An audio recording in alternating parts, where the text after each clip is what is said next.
Hi guys, welcome back to another deep dive into the fascinating world of ancient history. Tonight, we're going to step back in time over 3,000 years to explore something truly extraordinary, the daily life of a pharaoh in ancient Egypt. Picture yourself walking through the golden corridors of a magnificent palace, where every sunrise brings rituals older than memory, where gods and mortals intersect in the most mundane moments, and where the weight of an entire civilization rests on the shoulders of one individual. We'll follow Pharaoh Amenhotep through a typical day, from the moment he awakens in his royal chambers to the quiet hours of the night when even kings must rest. You'll discover the intricate ceremonies, the political complexities, the personal struggles, and the overwhelming responsibilities that defined the life of Egypt's most powerful ruler. This isn't just a story about power and luxury, it's about the human being behind the golden mask, the person who carried the hopes and fears of millions while navigating the delicate balance between divine authority and mortal limitations. Okay, friends, before you settle in, if you enjoy this kind of deep dive content, then click the like button and don't forget to subscribe. And yes, leave a comment letting me know where you're watching from and what time it is there. I really enjoy seeing where everyone is listening from. Now, dim the lights and turn on the fan, and let's dive into tonight's journey together. The first rays of dawn crept across the eastern horizon, painting the sky in shades of amber and gold that would soon give way to the brilliant blue of an Egyptian morning. In the royal palace of Memphis, the massive stone walls began to warm under the gentle caress of Ra's light, and within the most sacred chambers of this ancient seat of power, Pharaoh Amenhotep III stirred from his sleep. The year was 1390 BCE, and Egypt stood at the height of its glory, a civilization so advanced and prosperous that its influence stretched from Nubia in the south to the Euphrates in the north. Yet, for all the grandeur of his empire, the pharaoh's day began much like that of any mortal man, with the simple act of opening his eyes to greet another sunrise. The pharaoh's bedchamber was a marvel of ancient engineering and artistry, its walls adorned with intricate hieroglyphs that told the stories of his ancestors and proclaimed his divine lineage. The ceiling was painted to resemble the night sky, complete with constellations and the figure of Nut, the sky goddess, whose star-spangled body arched protectively over the sleeping king. Golden furniture, inlaid with precious stones, caught the morning light, while silk curtains from distant lands fluttered gently in the breeze that flowed through carefully positioned windows. The bed itself was a masterpiece of craftsmanship, carved from the finest cedar and adorned with gold leaf that seemed to glow with its own inner fire. As consciousness slowly returned to the pharaoh, he became aware of the familiar sounds that marked the beginning of each day in the palace. From somewhere beyond his chambers came the soft chanting of priests performing their dawn rituals in the temple complex that formed the spiritual heart of the royal residence. The gentle splash of water in the palace gardens mixed with the distant calls of ibises and herons that nested along the banks of the Nile. Servants moved through the corridors with practiced silence, their sandals making barely a whisper against the polished stone floors as they prepared for another day of serving their divine king. Amenhotep stretched slowly, feeling the weight of sleep leave his limbs as he prepared to take up once again the enormous burden of ruling the greatest civilization the world had ever known. At 42 years of age, he had been pharaoh for nearly 2 decades, and yet each morning brought with it a renewed sense of the awesome responsibility that came with his position. He was not merely a king in the way that other rulers were kings. He was a living god, the earthly incarnation of Horus, the falcon-headed deity who represented divine kingship.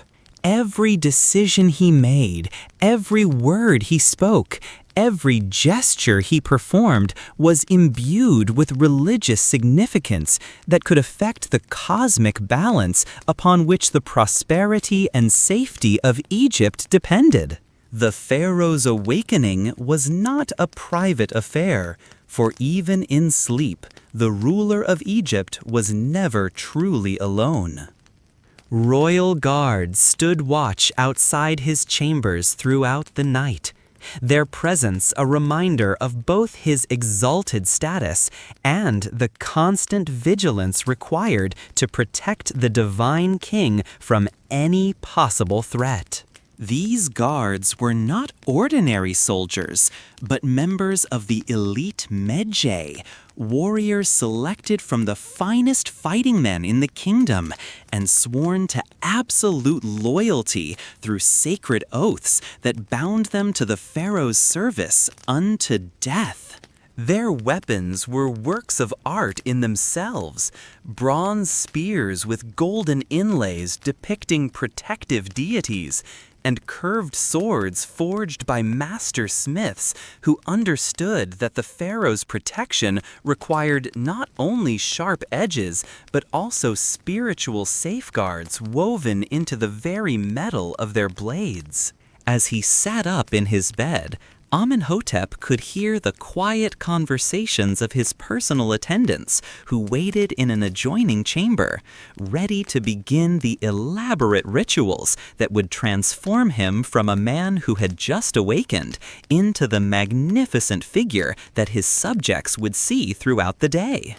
These attendants were not mere servants, but highly trained specialists who had spent years learning the intricate protocols and sacred procedures that governed every aspect of the pharaoh's daily routine.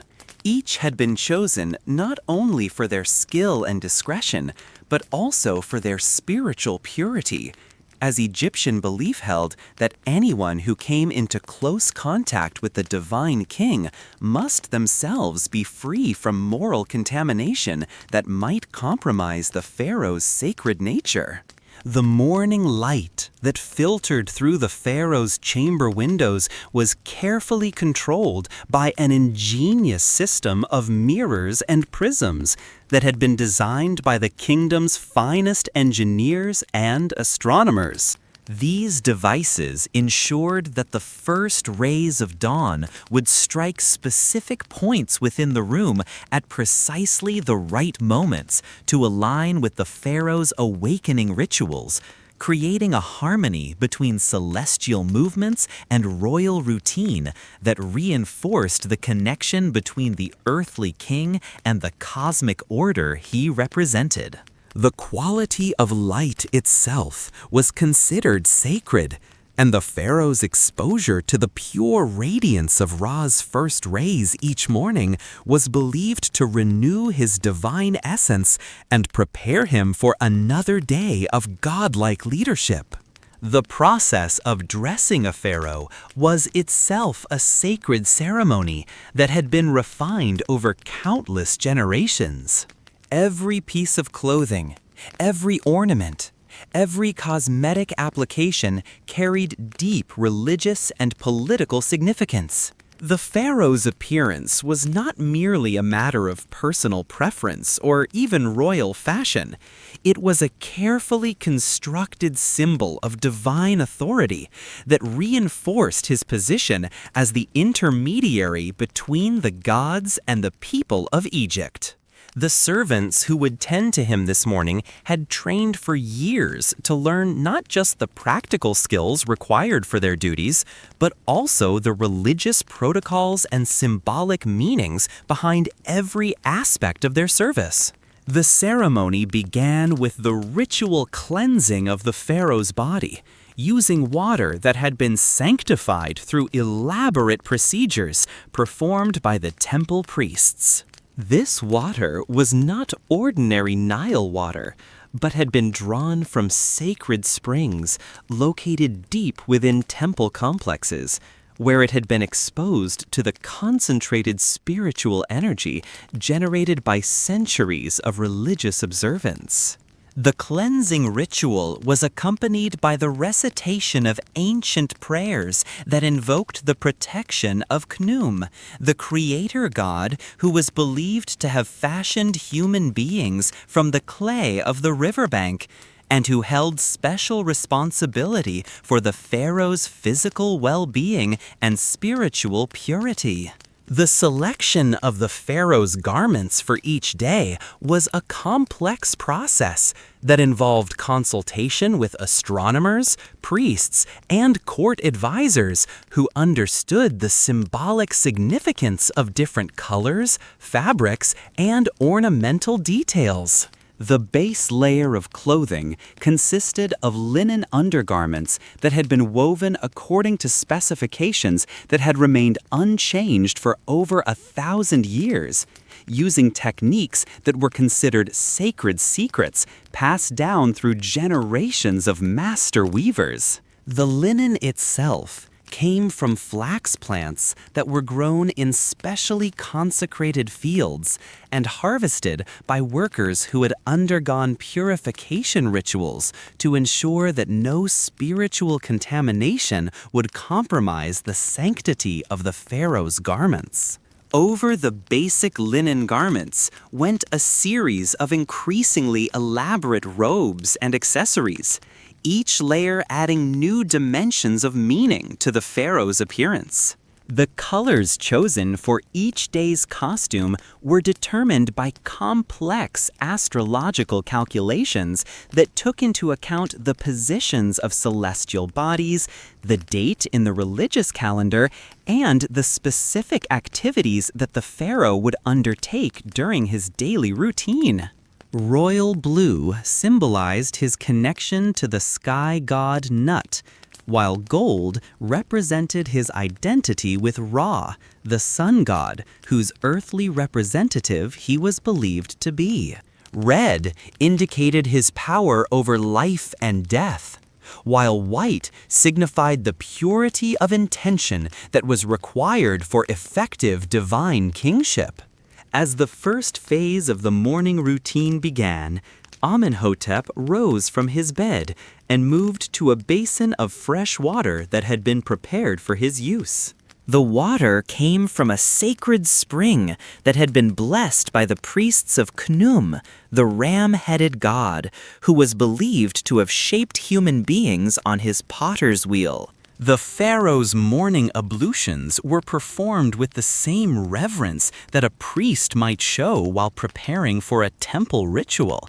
For in the Egyptian worldview, there was no separation between the sacred and the secular aspects of royal life. Every act performed by the pharaoh had the potential to influence the cosmic order, and so even something as simple as washing his face became an act of spiritual significance. The clothing that would adorn the pharaoh today had been selected days in advance by a committee of court officials, priests, and fashion experts who considered not only the practical requirements of his schedule, but also the symbolic messages that different garments might convey. The base layer consisted of a fine linen tunic that had been woven from flax grown in the sacred fields of the Delta region. The linen was so finely woven that it was almost transparent, a testament to the incredible skill of Egyptian textile workers who had perfected their craft over millennia. Over this would go a series of increasingly elaborate garments, each adding another layer of meaning to the pharaoh's appearance. The process of applying the pharaoh's makeup was an art form in itself, requiring the delicate touch of experts who understood not only the cosmetic techniques, but also the religious symbolism behind each element. The famous black coal that would rim his eyes was made from ground galena mixed with sacred oils, and its application served both practical and spiritual purposes. Practically, the dark makeup helped to reduce the glare of the harsh Egyptian sun and may have had antibacterial properties that protected against eye infections. Symbolically, the coal connected the pharaoh to the gods, particularly Horus, whose falcon eyes were believed to see all things with perfect clarity. As his attendants worked with practiced precision to transform their king into the magnificent figure that would soon emerge from the royal chambers, Amenhotep's mind turned to the challenges that awaited him this day.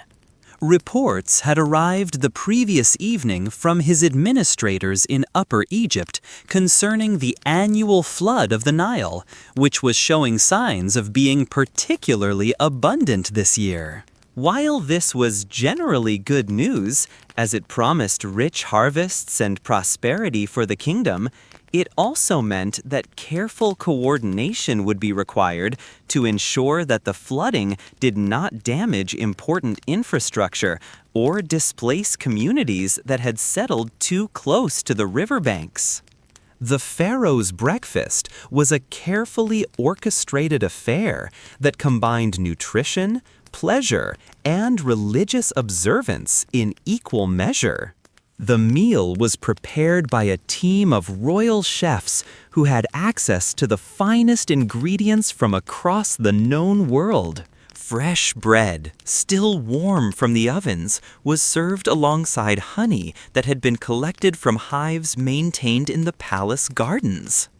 Fruits imported from distant lands added color and exotic flavors to the royal table, while meat from animals that had been raised specifically for the pharaoh's consumption provided the protein needed to sustain him through the demanding day ahead. The royal kitchen was itself a marvel of organization and efficiency, employing dozens of specialists who understood not only the culinary arts, but also the religious dietary laws and symbolic meanings associated with different foods. The head chef was a man of considerable learning who had studied under the greatest culinary masters of his generation and who understood the complex relationship between nutrition, medicine, and spiritual well-being that influenced every aspect of the pharaoh's diet. He worked closely with the royal physicians to ensure that each meal provided not only pleasure and sustenance, but also the specific nutritional elements needed to maintain the pharaoh's health and energy throughout his demanding schedule. The ingredients used in the pharaoh's meals came from sources throughout the vast Egyptian empire and beyond, representing a supply chain that was itself a testament to the kingdom's wealth and power. Spices from the mysterious lands beyond the southern cataracts added complexity and depth to familiar dishes, while exotic fruits and vegetables from the kingdoms of the Levant provided variety and nutritional benefits that were unavailable from local sources. The procurement and transportation of these luxury ingredients required the coordination of merchants, diplomats, and military escorts who worked together to ensure that the pharaoh's table would always reflect the abundance and sophistication that befitted the ruler of the greatest civilization in the world. The bread served at the royal breakfast was particularly significant as it represented not only sustenance, but also the fundamental covenant between the pharaoh and his people. Egyptian bread making had reached levels of sophistication unknown in other parts of the ancient world, with master bakers who could create dozens of different varieties, each with its own texture, flavor, and symbolic meaning. The grain used in the pharaoh's bread came from the most fertile fields in the kingdom, and its transformation from seed to finished loaf involved numerous individuals whose skill and dedication contributed to the daily miracle of nourishing the divine king. Even the act of eating was performed according to strict protocols that had been established over centuries of royal tradition. Each dish was first tasted by specially trained servants who could detect any sign of tampering or contamination that might pose a threat to the pharaoh's health. The utensils used were made of gold and silver, not merely as a display of wealth, but because these precious metals were believed to have purifying properties that would protect the divine king from any harmful influences that might be transmitted through his food. As the pharaoh ate, he received his first briefings of the day from his closest advisors, who had been gathering information throughout the night from various sources across the kingdom.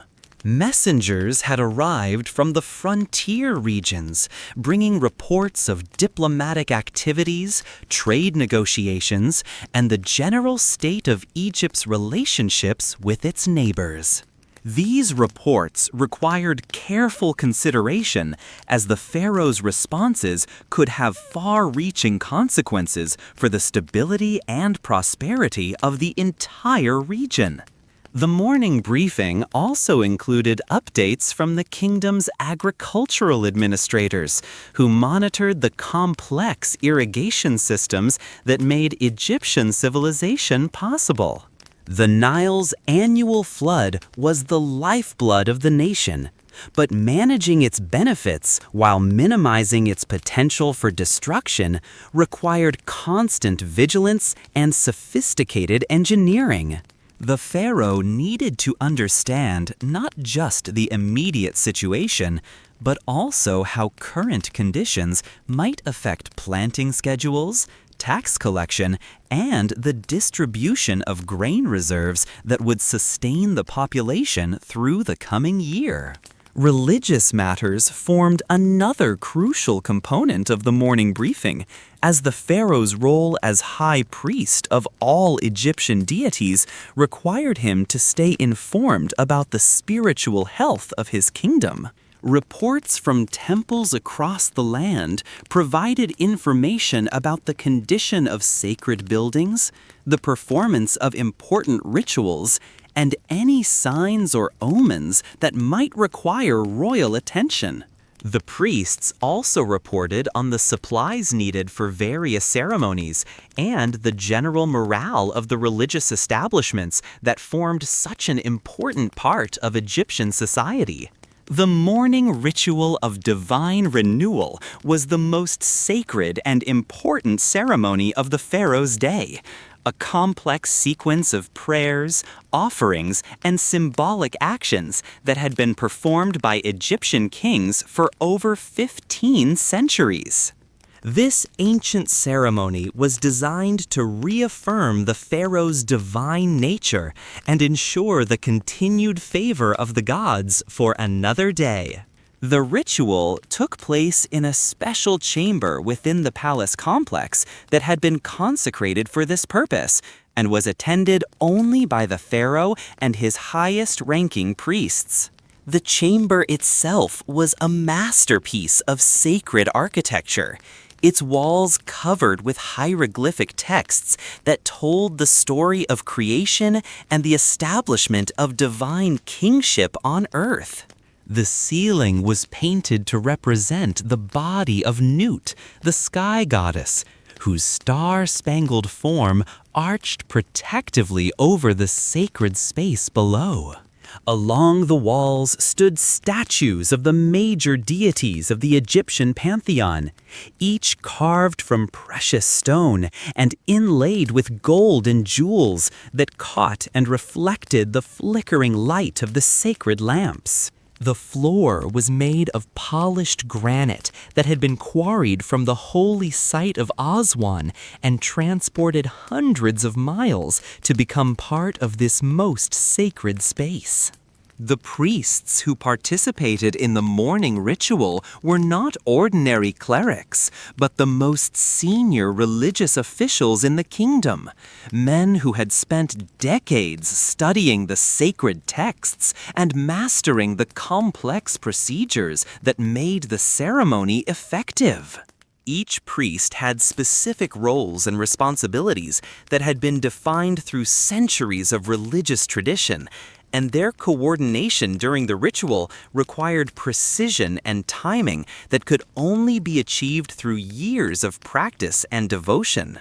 The high priest who led the ceremony was often a member of the royal family himself, a man whose blood relationship to the pharaoh gave him special authority to speak on behalf of the divine king before the assembled gods. The ceremony began with the purification of the sacred space through the burning of special incense made from rare resins and spices that had been imported from the far reaches of the empire. The smoke was believed to carry the prayers and offerings of the pharaoh directly to the realm of the gods, creating a spiritual bridge between the earthly palace and the divine sphere. The incense itself was prepared according to ancient formulas that had been guarded as sacred secrets for generations, and its preparation required the participation of priests who had undergone special purification rituals to ensure their worthiness to handle such powerful spiritual substances. As the fragrant smoke filled the chamber, the pharaoh took his position at the center of a complex pattern of hieroglyphs that had been carved into the floor, each symbol representing a different aspect of divine power that he embodied. The pattern itself was based on astronomical observations that aligned the earthly ceremony with cosmic forces, ensuring that the ritual would take place at the moment when celestial influences were most favorable for renewing the pharaoh's divine connection. The positioning of the pharaoh within this sacred geometry was believed to channel divine energy directly into his person, strengthening his ability to serve as an effective intermediary between gods and mortals. The priests chanted in the ancient sacred language, their voices rising and falling in harmonies that had been preserved unchanged for countless generations. The words they spoke were not merely prayers, but were believed to be actual formulas of divine power, capable of influencing the cosmic forces that governed the universe. The pharaoh's participation in this ritual was not passive. He too spoke ancient words of power, his voice joining with those of the priests to create a spiritual resonance that affirmed his unique position as the living link between the gods and the people of Egypt. As the morning ritual reached its climax, the pharaoh received the ceremonial regalia that would mark his transition from private individual to public figure. The famous double crown of Egypt, combining the white crown of Upper Egypt with the red crown of Lower Egypt, was placed upon his head with solemn reverence. This crown was not merely a symbol of political authority, but was believed to contain actual divine power that flowed through it into the pharaoh, enabling him to rule with wisdom and justice. The weight of the crown was considerable, both physically and spiritually, and wearing it required not just physical strength, but also the moral fortitude to bear the enormous responsibility it represented. The pharaoh's daily schedule was a marvel of organization and efficiency that would impress even modern administrative experts. Every moment of his time was carefully planned and coordinated by a team of court officials who understood that the effective use of the pharaoh's attention was crucial to the smooth functioning of the entire kingdom. The morning hours after the religious ceremonies were typically devoted to formal audiences with representatives from various parts of the empire, each bringing petitions, reports, or requests that required royal attention. The organization of the pharaoh's schedule required the coordination of dozens of officials, each responsible for different aspects of royal administration. The chief scheduler was a man of extraordinary skill who had to balance the competing demands of religious observance, administrative necessity, diplomatic protocol, and the pharaoh's personal needs, while ensuring that adequate time was available for the careful consideration that important decisions required. This official maintained detailed records of every appointment and obligation, using a complex system of notation that allowed him to track not only the immediate requirements of each day, but also the longer-term patterns and cycles that influenced royal duties. The audience chamber where the pharaoh met with his subjects and officials was itself a statement of royal power and divine authority. The massive hall could accommodate hundreds of people, its soaring columns carved to represent the pillars that supported the sky, and its walls decorated with scenes that celebrated the pharaoh's victories and divine status. The throne from which the pharaoh conducted his audiences was a masterwork of craftsmanship, carved from precious wood and inlaid with gold, silver, and jewels that caught and reflected the light in ways that enhanced the pharaoh's majestic appearance. The positioning of the throne was carefully calculated to take advantage of natural lighting that would illuminate the pharaoh while leaving petitioners in relative shadow, a subtle but effective way of reinforcing the vast distance between divine ruler and ordinary mortal. The protocol that governed these royal audiences had been developed over centuries and was designed to ensure both efficiency and dignity in the conduct of royal business. Petitioners were carefully screened in advance by court officials who determined not only the legitimacy of their requests, but also their worthiness to appear before the divine king. Those who were granted audiences underwent preparation sessions in which they were instructed in proper behavior, appropriate forms of address, and the specific procedures they were expected to follow during their brief moments in the pharaoh's presence.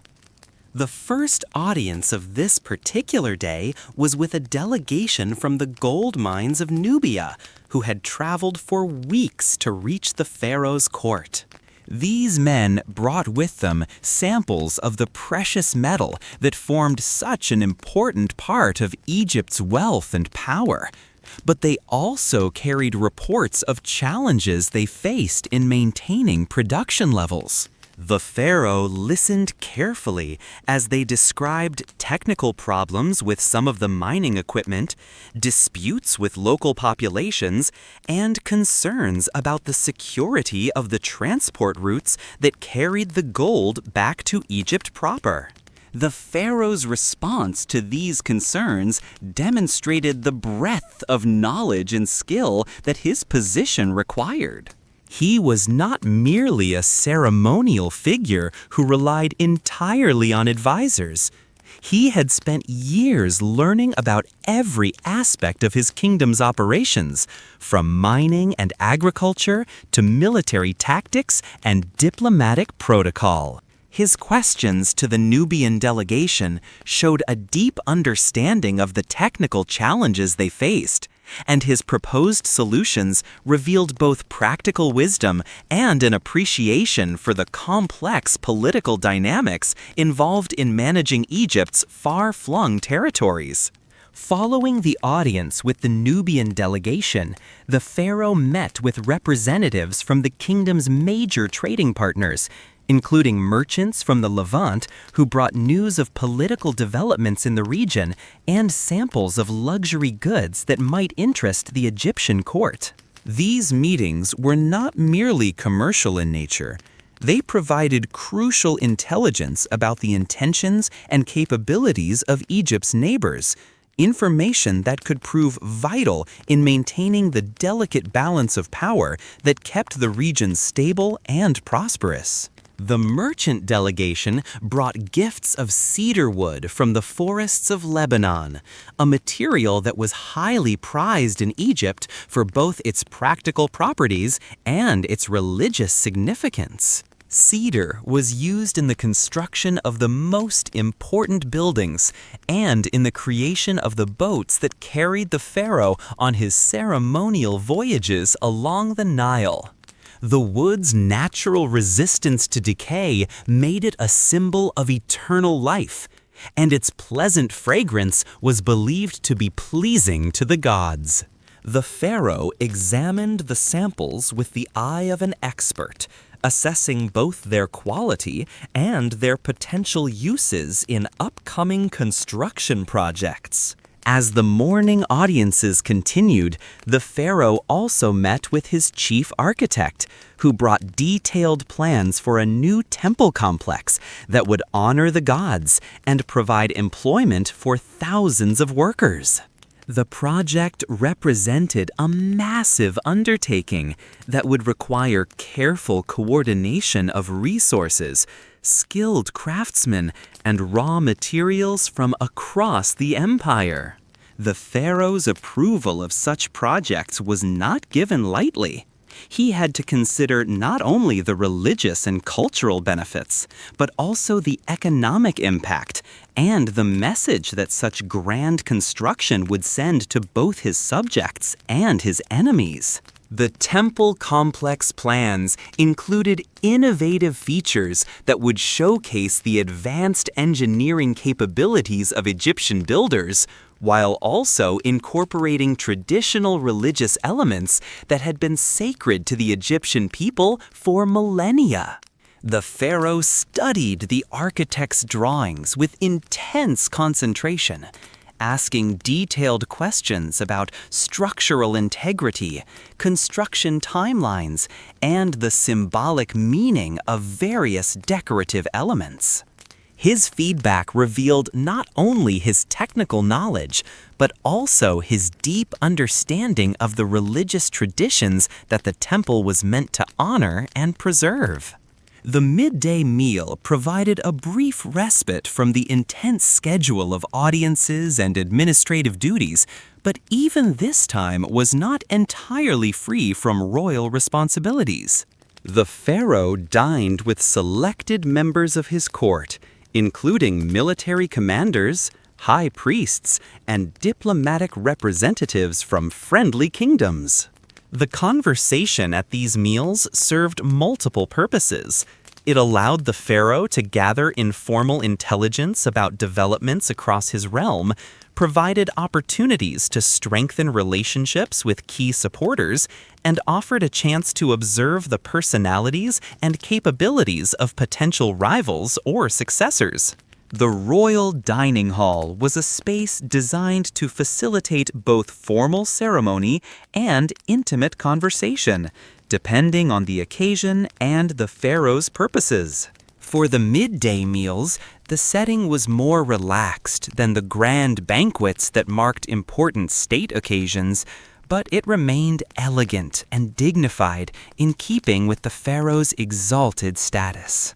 The tables were set with the finest pottery and metalwork that Egyptian craftsmen could produce, and the service was provided by carefully selected attendants who had been trained not only in the practical aspects of their duties, but also in the diplomatic skills necessary to observe and remember conversations that might prove important for future reference. The guest list for the pharaoh's midday meals was itself a matter of considerable political significance, as inclusion in these intimate gatherings was seen as a mark of royal favor that could enhance an individual's status and influence throughout the kingdom.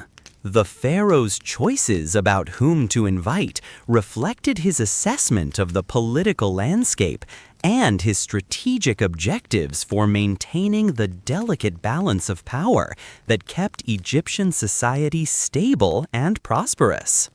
Court observers paid careful attention to these invitations, understanding that changes in the pharaoh's dining companions often signaled shifts in royal policy or the rise and fall of various political factions.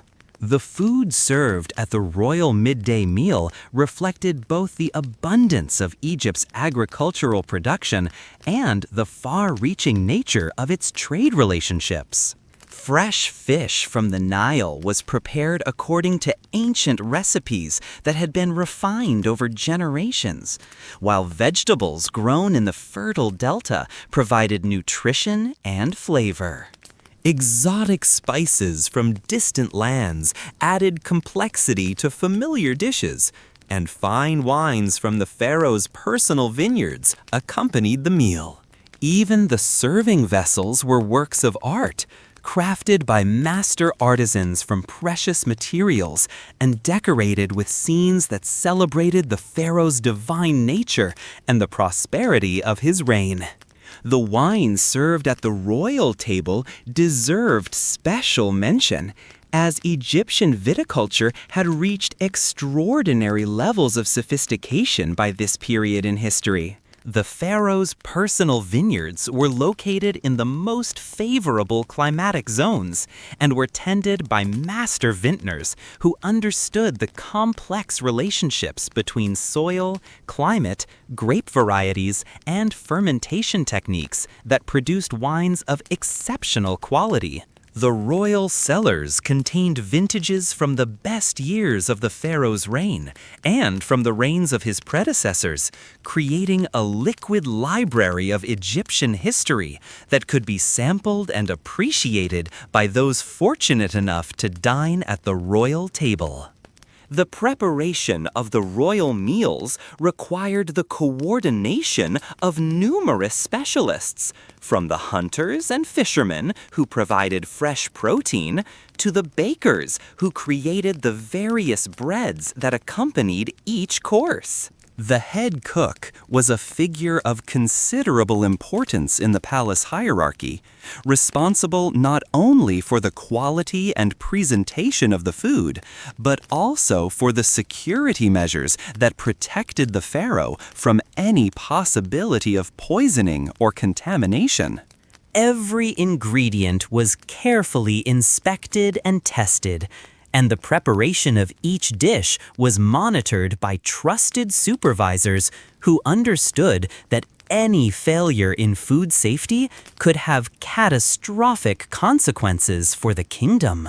During the meal, the pharaoh received an informal briefing from his chief military advisor about the readiness of Egypt's armed forces.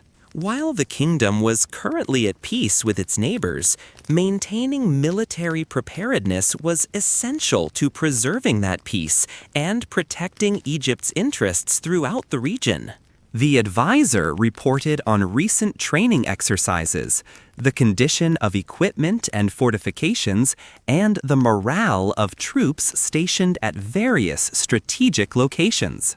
The pharaoh's questions revealed his detailed knowledge of military strategy and his understanding of how Egypt's geographic advantages could be leveraged to maintain security with minimal expense. The afternoon hours brought a different type of challenge as the pharaoh turned his attention to domestic administration and the complex task of governing a kingdom that stretched over hundreds of miles and included millions of subjects. Representatives from various provincial governors had requested audiences to discuss local issues that required royal attention or approval. These meetings required the pharaoh to shift mental gears constantly, moving from discussions of irrigation projects in one region to questions of tax assessment in another, from disputes over land ownership to proposals for new trade routes.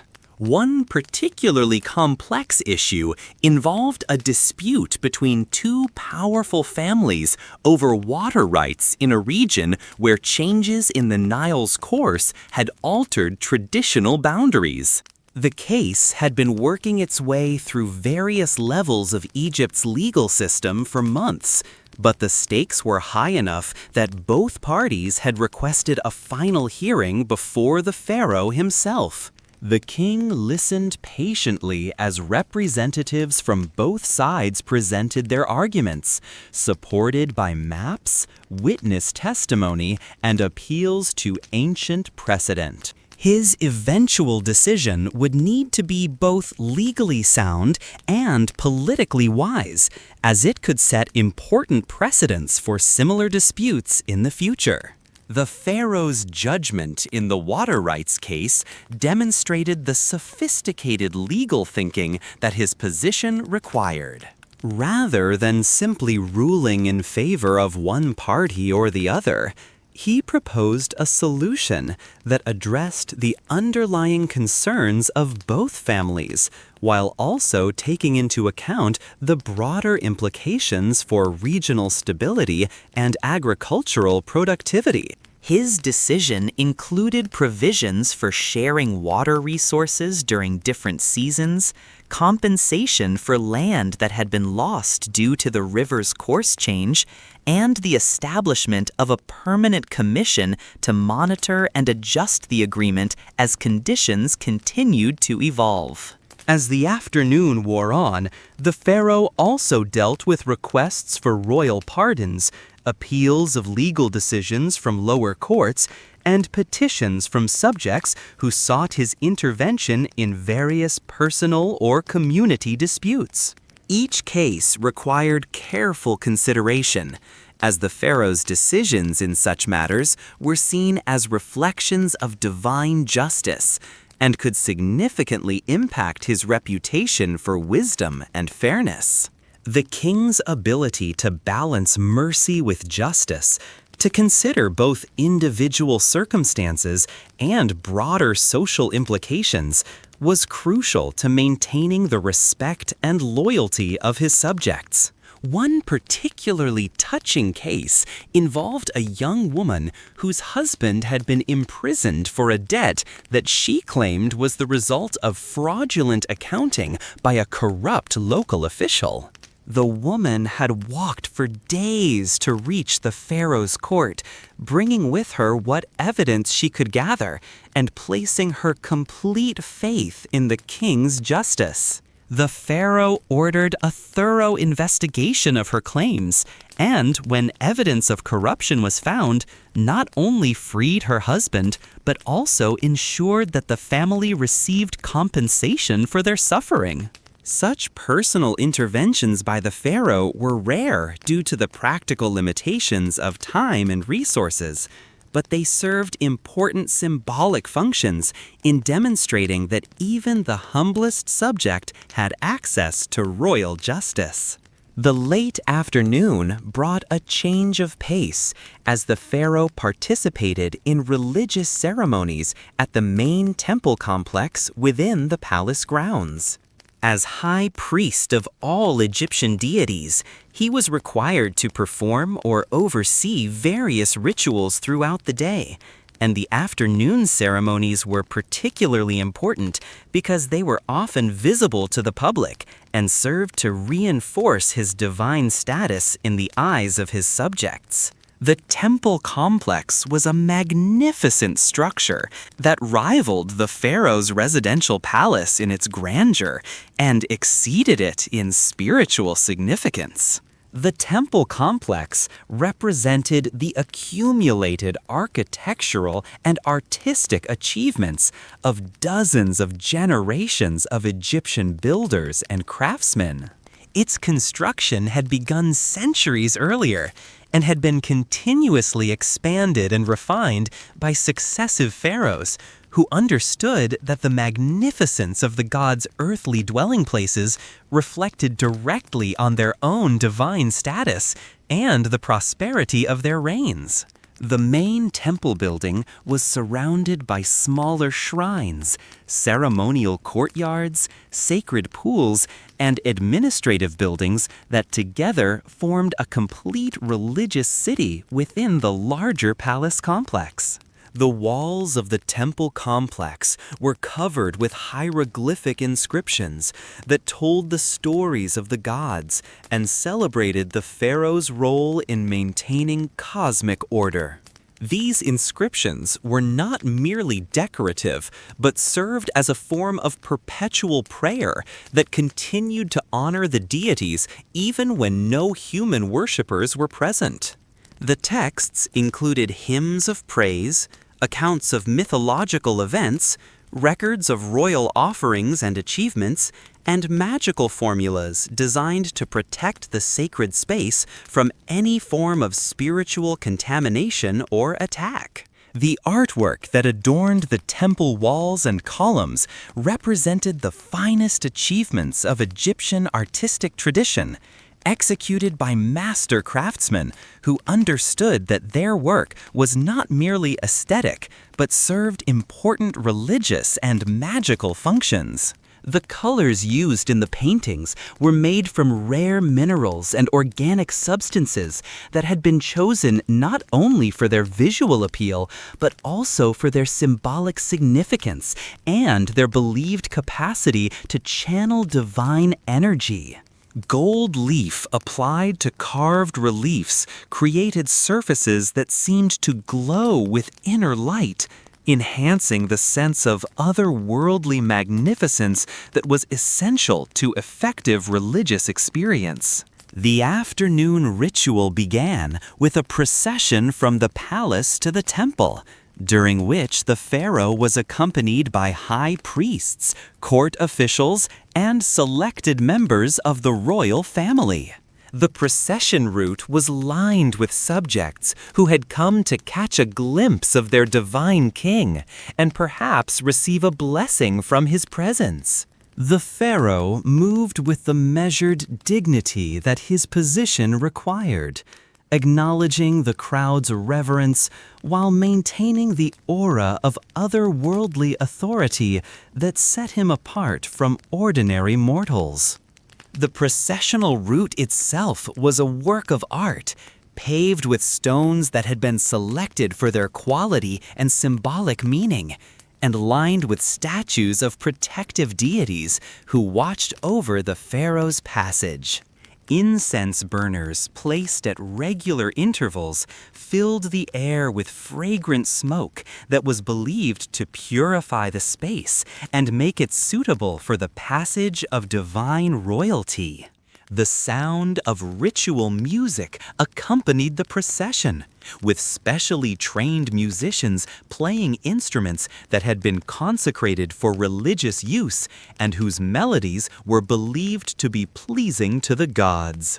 Within the temple, the pharaoh performed the sacred rites that ensured the continued favor of the gods for Egypt and its people. These ceremonies involved complex sequences of prayers, offerings, and symbolic actions that had been refined over thousands of years of religious tradition.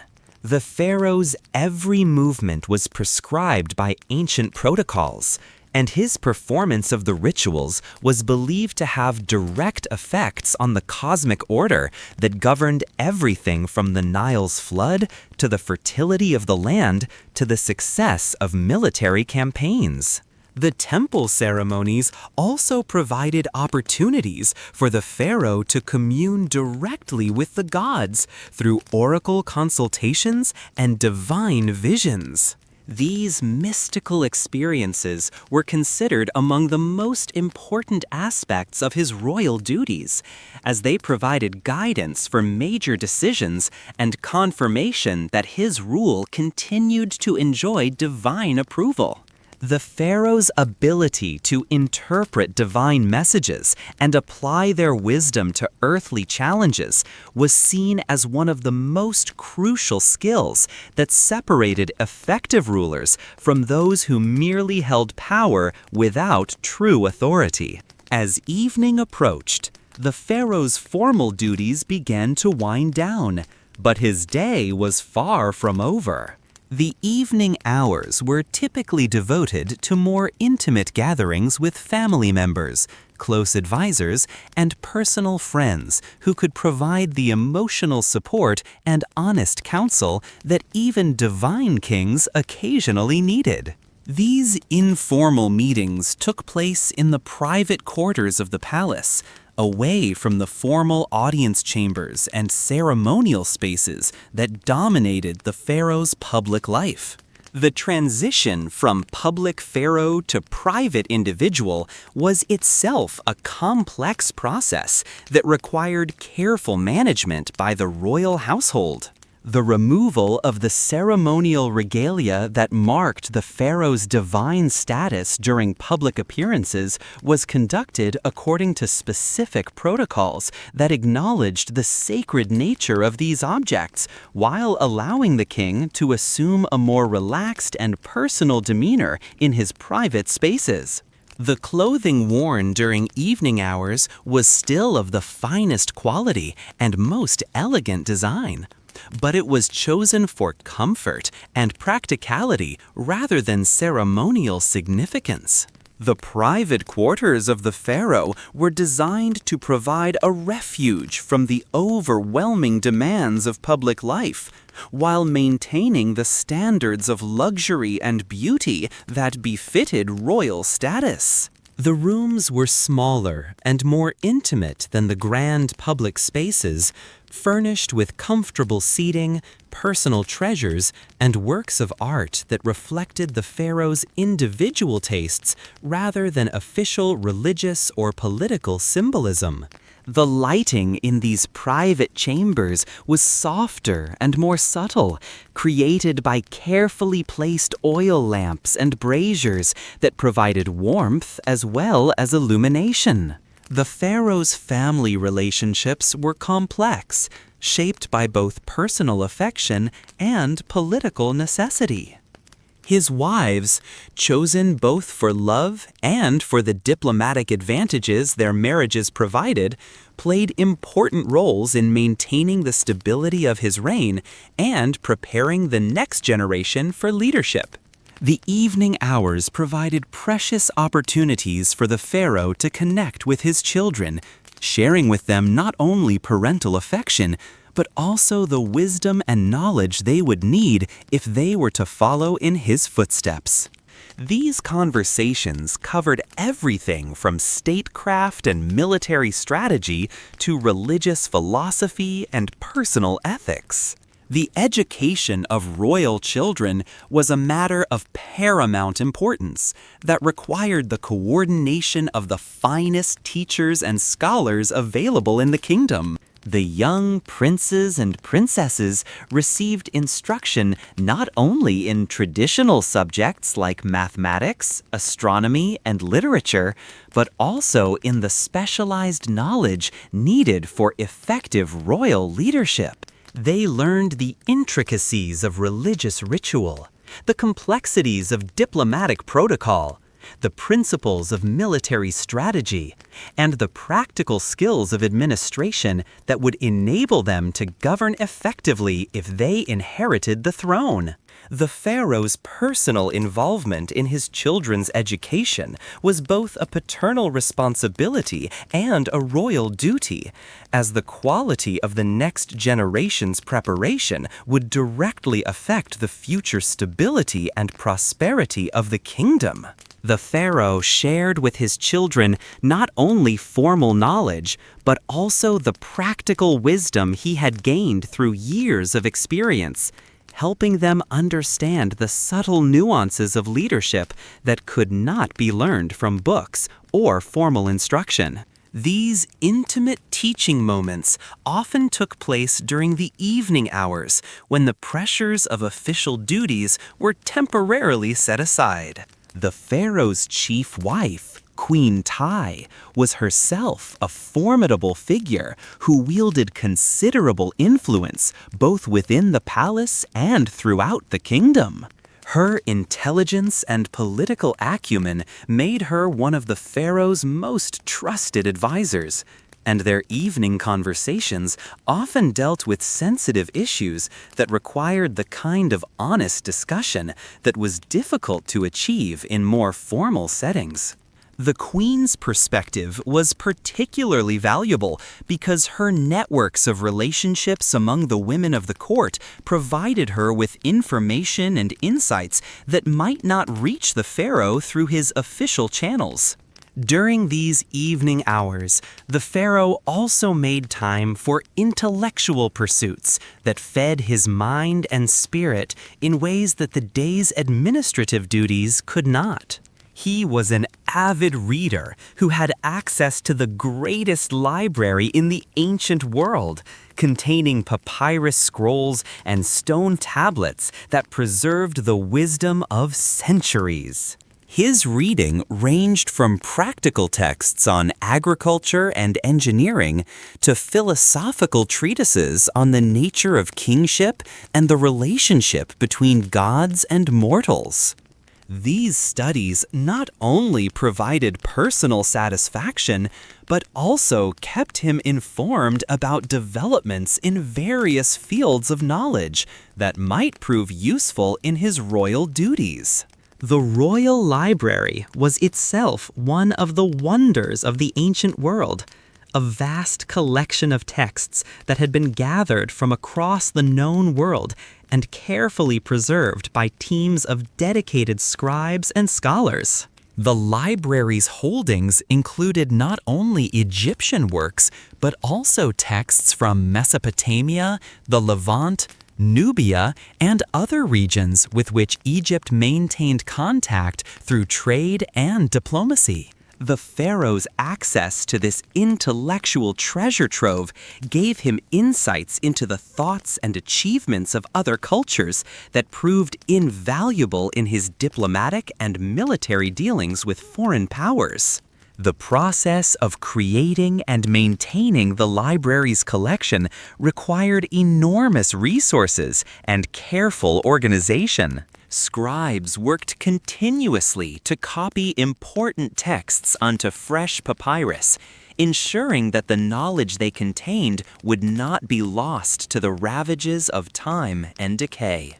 Scholars were employed to translate works from foreign languages, making their wisdom available to Egyptian readers and contributing to the cross-cultural exchange of ideas that enriched Egyptian civilization.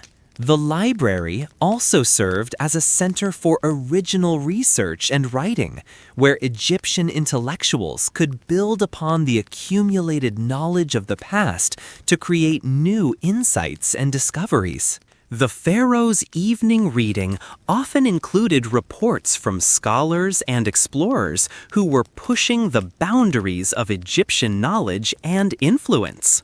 Maps of newly discovered lands, descriptions of strange animals and plants, accounts of foreign customs and technologies, all of these fed his curiosity about the world beyond Egypt's borders and informed his understanding of the broader context within which his kingdom existed. This knowledge was not merely academic. It had practical applications in trade negotiations, diplomatic relations, and military planning. The pharaoh's intellectual interests also extended to the natural sciences, particularly astronomy and mathematics, which were closely connected to religious beliefs about the cosmic order that he was responsible for maintaining. Egyptian astronomers had achieved remarkable precision in their observations of celestial movements, and their calculations were used not only for religious purposes, but also for practical applications, like predicting the annual flood of the Nile and determining the proper timing for agricultural activities. The pharaoh's understanding of these scientific principles enhanced his ability to make informed decisions about policies that affected the entire kingdom. The mathematical knowledge that the pharaoh had acquired through his studies was particularly important for understanding the complex engineering projects that were constantly underway throughout the kingdom. The construction of temples, palaces, irrigation systems, and other major works required precise calculations and careful planning that drew upon the most advanced mathematical techniques available. The pharaoh's ability to understand and evaluate these technical proposals was crucial to his effectiveness as a leader, and his ability to ensure that the kingdom's resources were used wisely and efficiently. One particular evening report that captured the pharaoh's attention described a diplomatic mission to the kingdom of Mitanni, Egypt's sometime rival and sometime ally in the complex politics of the ancient Near East. The ambassador's account revealed important information about Mitanni's internal politics, economic conditions, and military capabilities, all of which could prove crucial in future negotiations. The pharaoh studied these reports with the same intensity he brought to domestic administrative matters, understanding that Egypt's security and prosperity depended as much on skillful diplomacy as on strong defenses. As the night deepened, the pharaoh participated in the final ceremonies of the day, rituals that were designed to ensure the kingdom's protection during the vulnerable hours of darkness. These nighttime observances were among the most ancient and sacred of Egyptian religious practices, rooted in the belief that the sun god Ra faced his greatest challenges during his nightly journey through the underworld. The pharaoh's participation in these ceremonies was believed to strengthen Ra in his battle against the forces of chaos, and ensure that the sun would rise again to bring another day of life and prosperity to Egypt. The nighttime rituals took place in a special chamber deep within the palace complex, a space that was consecrated to the gods of the night and the underworld. The chamber was lit only by specially prepared oil lamps that burned with flames believed to carry protective powers, and the air was filled with the smoke of incense that was thought to purify the space and make it suitable for divine visitation. The pharaoh's prayers during these ceremonies focused not only on protection for the kingdom, but also on wisdom and strength for the challenges that the coming day would bring. After the completion of the nighttime religious observances, the pharaoh finally retired to his private chambers for the few hours of rest that his demanding schedule allowed. Even his preparation for sleep followed established protocols that had both practical and spiritual dimensions. His sleeping garments were made from the finest linen and had been blessed by priests to provide protection during the vulnerable state of sleep.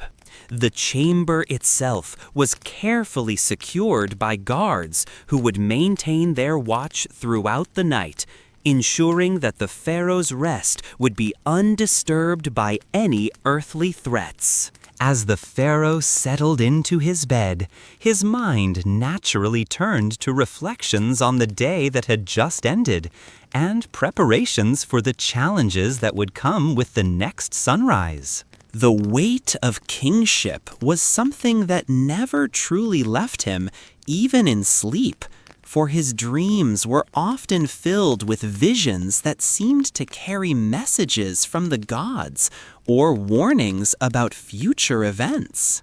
The responsibility of interpreting these nocturnal communications and applying their wisdom to his waking decisions was yet another aspect of the complex burden that came with divine kingship.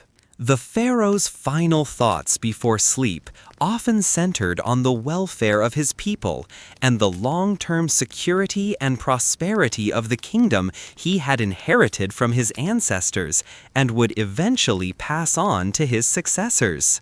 The decisions he had made during the day would ripple outward through the complex web of Egyptian society, affecting the lives of millions of people in ways both large and small.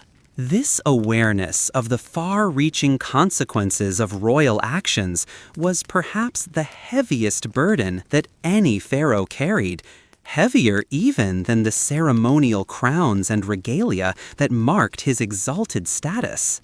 The silence that eventually settled over the royal palace as the pharaoh drifted into sleep was not the silence of emptiness, but rather the quiet of a great organism at rest. Throughout the vast complex of buildings that made up the seat of Egyptian government, hundreds of people continued to work through the night, maintaining the machinery of administration that kept the kingdom functioning smoothly.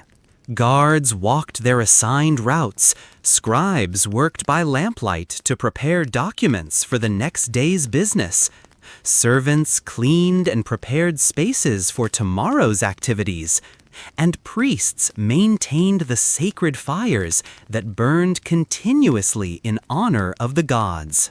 In the broader kingdom beyond the palace walls, millions of Egyptians also settled into sleep, their daily lives shaped in countless ways by the decisions and policies that flowed from the pharaoh's court. Farmers who worked the fertile fields of the Nile Valley, craftsmen who created the goods that made Egyptian civilization famous throughout the ancient world, soldiers who guarded the kingdom's borders, priests who maintained the temples that dotted the landscape, all of these people were connected to the sleeping pharaoh by bonds of loyalty, tradition, and mutual dependence that had been forged over thousands of years of shared history. The pharaoh's sleep was often troubled by the vivid dreams that were believed to be communications from the divine realm. These nocturnal visions sometimes provided guidance for difficult decisions, warnings about potential threats, or glimpses of possible futures that might await the kingdom, depending on the choices made by its rulers. The ability to interpret these dreams correctly was considered one of the most important skills that a pharaoh could possess, and many kings maintained close relationships with priests and wise men who specialized in understanding the symbolic language through which the gods communicated with mortals. On this particular night, the pharaoh's dreams carried him back to his youth, when he had been a prince, learning the complex skills and knowledge that would prepare him for the throne. He remembered the long hours spent studying with tutors who taught him everything from mathematics and engineering to military strategy and religious philosophy. He recalled the first time he had been allowed to participate in a major temple ceremony, feeling overwhelmed by the weight of tradition and responsibility that would one day rest fully on his shoulders. These memories were not merely nostalgic. They reminded him of the long process of preparation that had shaped him into the ruler he had become, and reinforced his understanding of the importance of preparing his own children for the challenges they might face. The dream shifted to show him scenes from across his kingdom. The bustling markets of Memphis, where merchants from across the known world came to trade. The quiet temples where priests maintained the ancient rituals that kept Egypt in harmony with the gods. The frontier fortresses where soldiers stood ready to defend the kingdom against any threat. The villages along the Nile where farmers worked the land that provided food for millions of people. These visions reminded the pharaoh of the vast scope of his responsibilities and the countless lives that depended on his wisdom and leadership. As dawn approached once again, bringing with it another day of challenges and opportunities, the pharaoh's sleep gradually lightened and his consciousness began to return to the waking world. The cycle that had begun the previous morning would soon repeat itself, with all the ceremonies, audiences, administrative duties, and religious observances that marked the daily rhythm of royal life in ancient Egypt. Each new day brought with it the possibility of great achievements and serious challenges, of moments of triumph and instances that would test the pharaoh's wisdom and resolve to their limits. The pharaoh's awakening on this second morning followed the same patterns as the day before, but with subtle differences that reflected the constantly evolving nature of his kingdom and its needs. New reports had arrived during the night, bringing fresh information about developments across the empire that would require his attention and decision-making. New petitioners had joined the queue of those seeking royal audiences, each bringing their own unique circumstances and challenges that would test the pharaoh's judgment and wisdom. New religious observances awaited him in the temple complex, ceremonies that would reaffirm his divine authority and ensure the continued favor of the gods for another day. As the pharaoh prepared once again to take up the enormous burden of ruling Egypt, he drew strength from the knowledge that he was part of an unbroken chain of kings that stretched back over 1,000 years into the mists of history. Each of his predecessors had faced their own challenges and crises, had made decisions that shaped the destiny of the kingdom, and had passed on to their successors a legacy of wisdom and tradition that provided guidance for future generations. The pharaoh's daily life was thus not merely a series of individual choices and actions, but part of a much larger historical tapestry that connected past, present, and future in the grand story of Egyptian civilization. The morning rituals began again with the same solemn reverence as the day before. But the pharaoh's participation carried a deeper appreciation for the continuity and stability that these ancient ceremonies provided. In a world where change and uncertainty were constant threats to peace and prosperity, the unchanging nature of religious tradition offered both rulers and subjects a sense of permanence and security that helped bind Egyptian society together across the centuries. The pharaoh's role as the living embodiment of this tradition was thus one of his most important functions, one that went far beyond the practical necessities of administration and governance. As another day in the life of ancient Egypt's divine king began to unfold, the pharaoh understood that his personal experiences were part of a much larger story. The story of a civilization that had already endured for millennia and would, with proper care and wise leadership, continue to flourish for countless generations to come.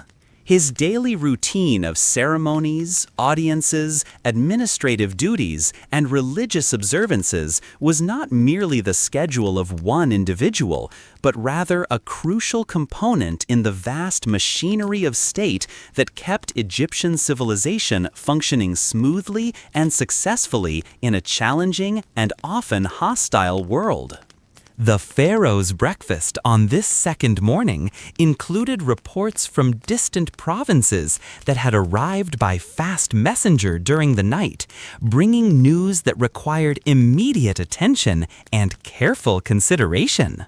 A dispute had arisen between two neighboring cities over trading rights in a valuable oasis, and both sides had requested royal arbitration to resolve their differences peacefully. Such conflicts were common in a kingdom as large and diverse as Egypt, and the pharaoh's ability to resolve them fairly and efficiently was crucial to maintaining the internal stability that made Egyptian prosperity possible. The morning audiences brought a different mix of petitioners and official business, but the underlying patterns remained the same. The constant flow of information, requests, complaints, and opportunities that required the pharaoh's attention and decision-making. A delegation of master craftsmen sought royal approval for a new technique they had developed for working bronze, an innovation that could have significant implications for both military equipment and civilian tools. Representatives from the kingdom's major temples requested additional resources for upcoming religious festivals that would honor the gods and demonstrate Egypt's continued prosperity to both subjects and foreign observers. Military commanders brought reports from the frontier regions, where Egypt's borders met those of sometimes hostile neighbors who might take advantage of any sign of weakness or inattention. While the kingdom was currently at peace, maintaining that peace required constant vigilance and careful diplomacy backed by the credible threat of military force. The pharaoh's questions about troop readiness, equipment supplies, and the loyalty of local commanders revealed his detailed understanding of the military challenges that faced his kingdom and his commitment to maintaining Egypt's security through strength and preparedness.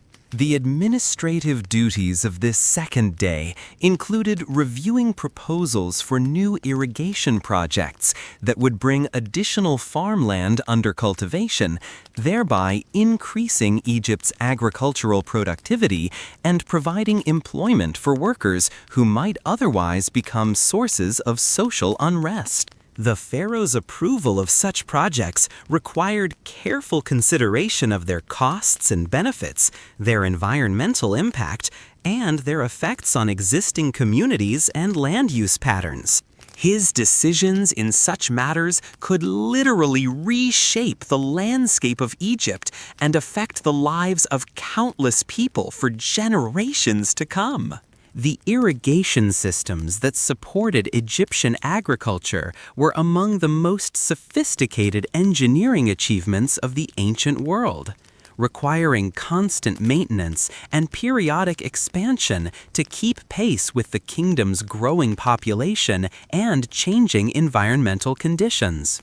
The pharaoh's engineers had developed innovative techniques for channeling the Nile's floodwaters into previously unusable areas, creating new farmland that could support additional communities and generate increased tax revenues for the royal treasury.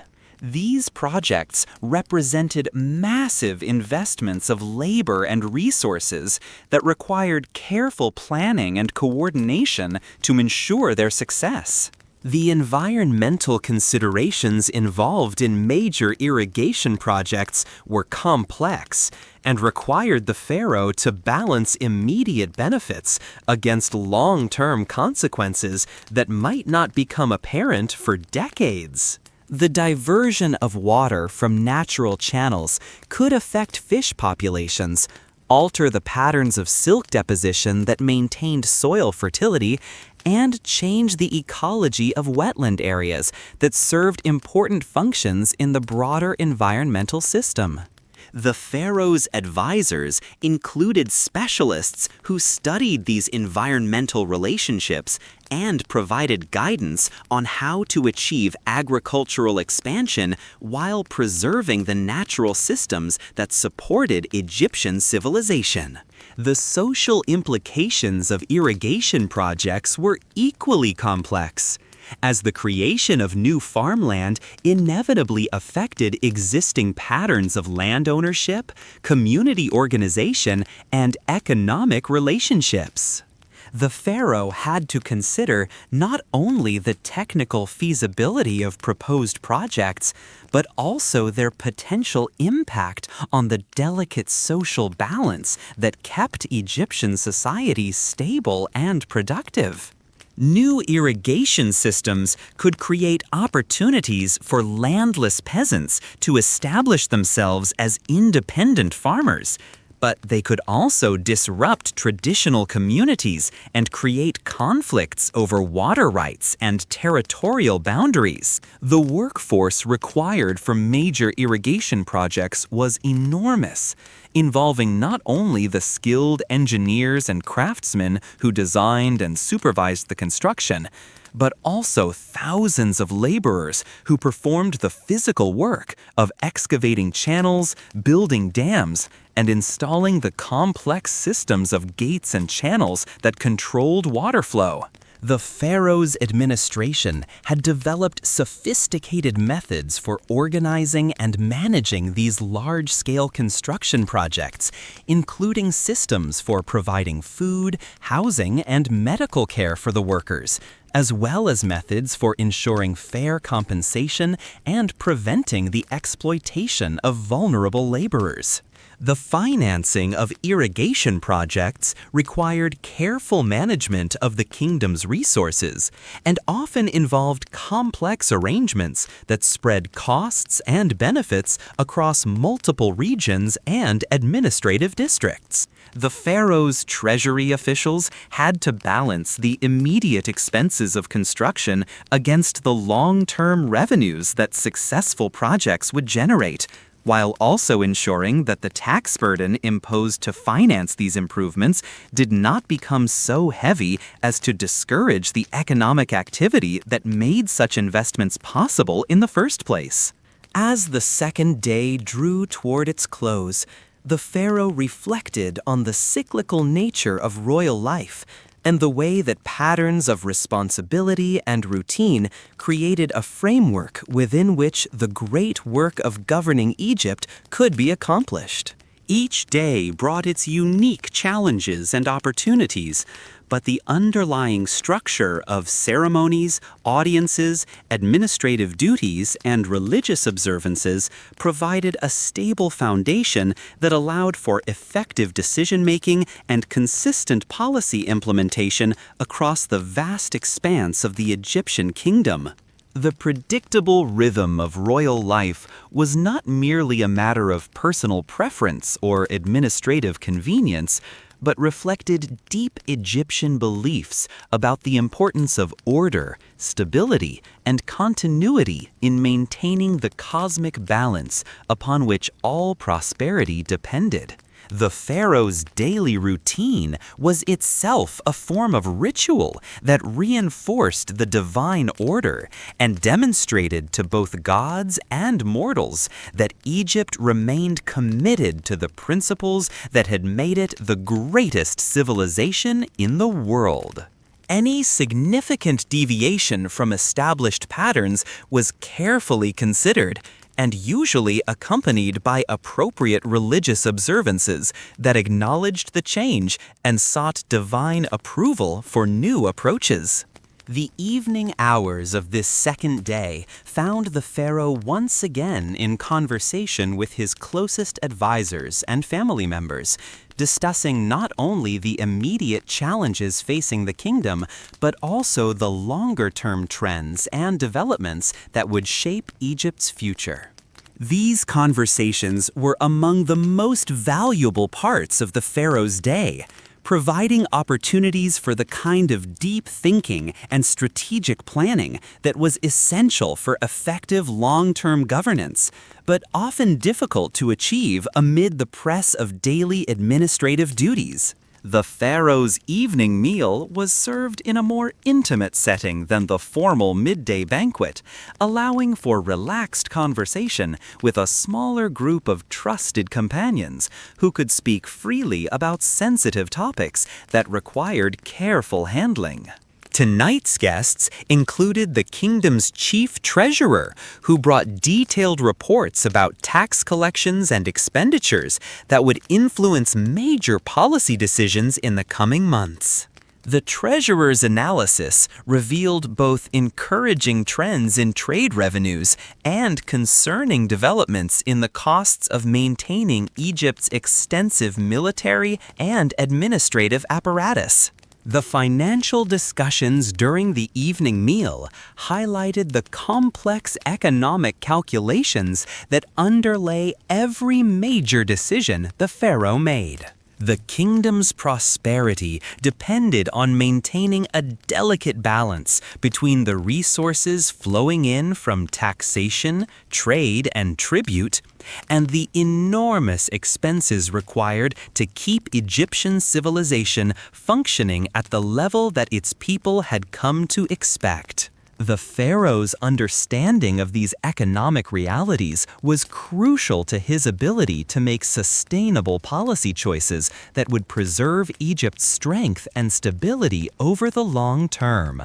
As the evening progressed, the pharaoh also received updates from his network of diplomatic representatives who maintained Egypt's relationships with kingdoms and peoples throughout the known world. These reports provided crucial intelligence about political developments, trade opportunities, and potential threats that could affect Egyptian interests in the months and years ahead.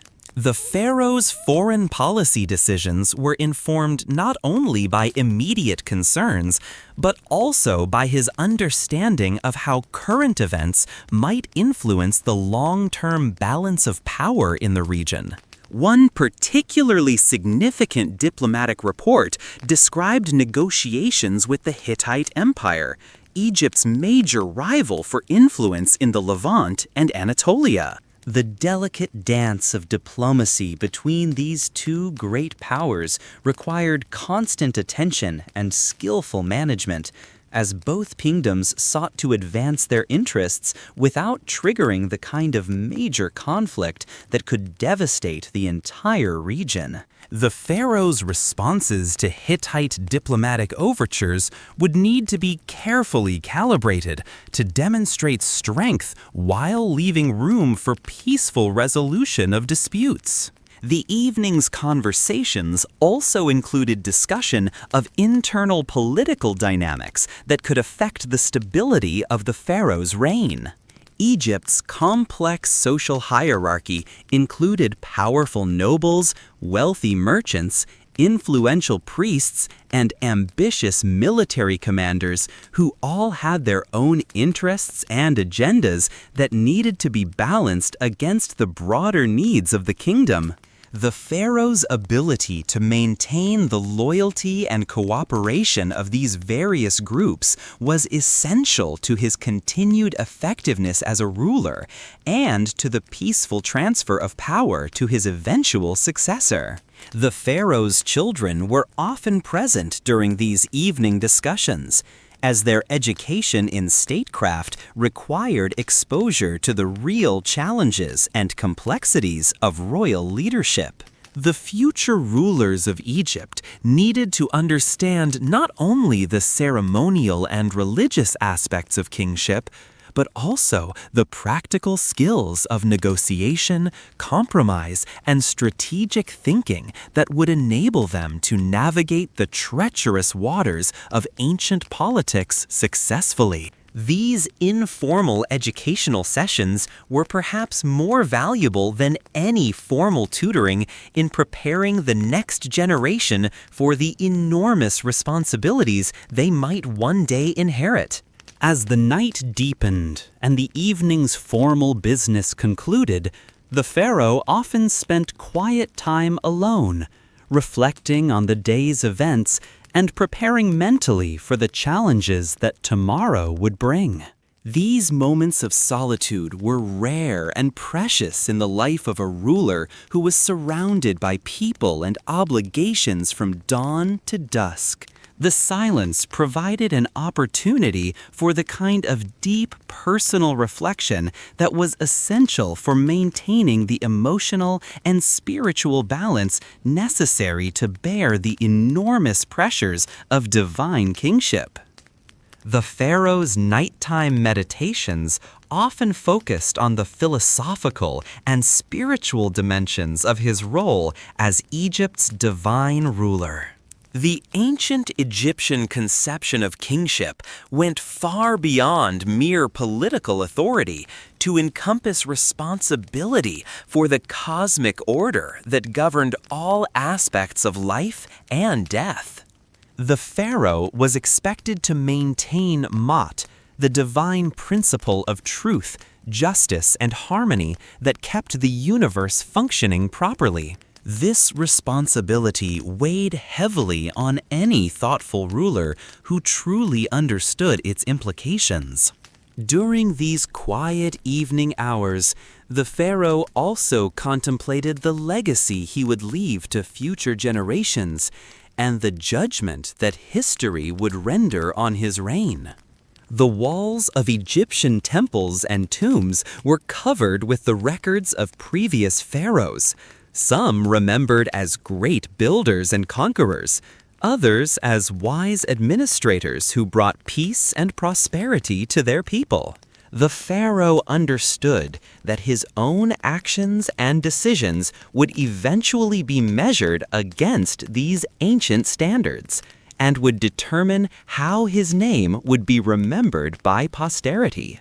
The physical demands of royal life were considerable, and the pharaoh used the evening hours to attend to his personal health and well-being through various forms of exercise and relaxation that were believed to maintain both bodily strength and spiritual purity.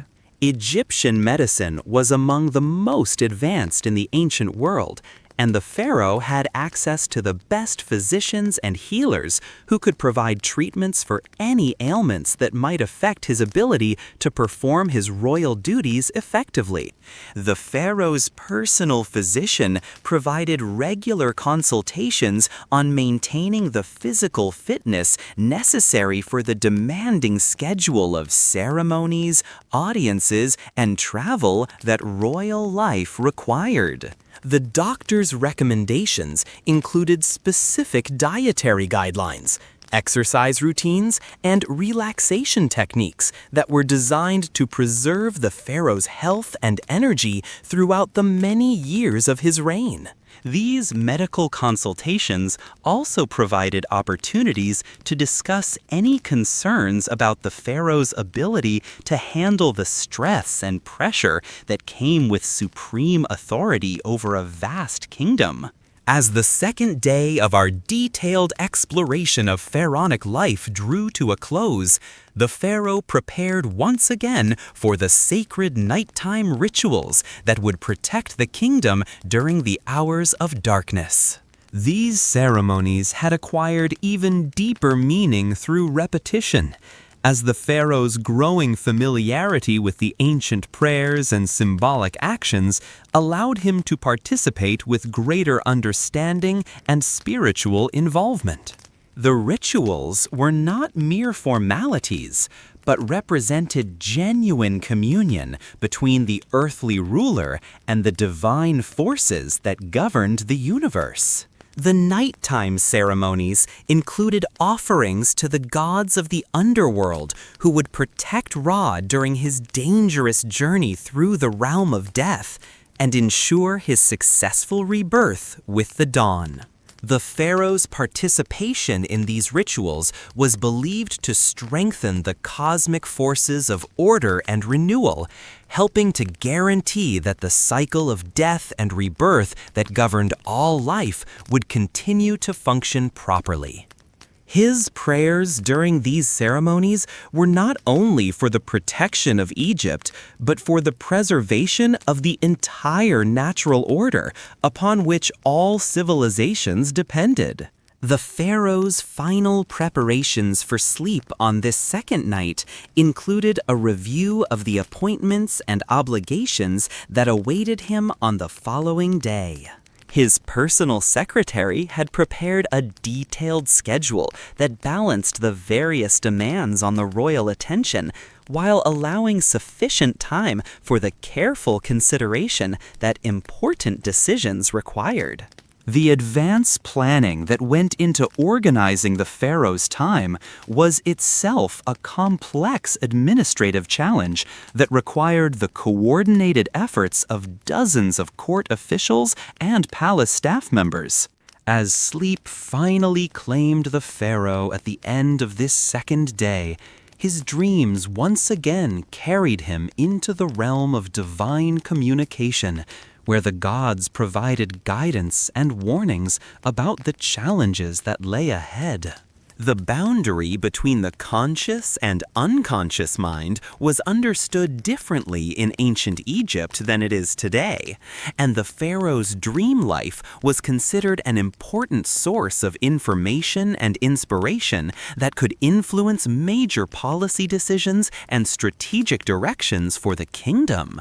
The third day of our exploration began before dawn with the arrival of urgent messages from Egypt's southern frontier, where administrators reported unusual activity among the Nubian tribes that might signal preparations for raids against Egyptian settlements. This intelligence required immediate attention, as any disruption of the gold mining operations or trade routes in that region could have serious consequences for the kingdom's economy and security. The pharaoh's response would need to be swift and decisive, demonstrating Egyptian strength while avoiding unnecessary escalation that could lead to prolonged conflict. The southern frontier represented one of Egypt's most valuable and vulnerable regions, where the kingdom's expansion into Nubian territory had created a complex web of relationships with local populations who were sometimes allies, sometimes subjects, and sometimes enemies of Egyptian authority. The gold mines of Nubia were among the most important sources of wealth for the Egyptian treasury, providing the precious metal that funded military expeditions, construction projects, and diplomatic initiatives throughout the region. The security of these mining operations was therefore a matter of paramount importance that required constant vigilance and occasional military intervention. The intelligence network that kept the pharaoh informed about developments along the southern frontier was itself a remarkable achievement of ancient administration and communication.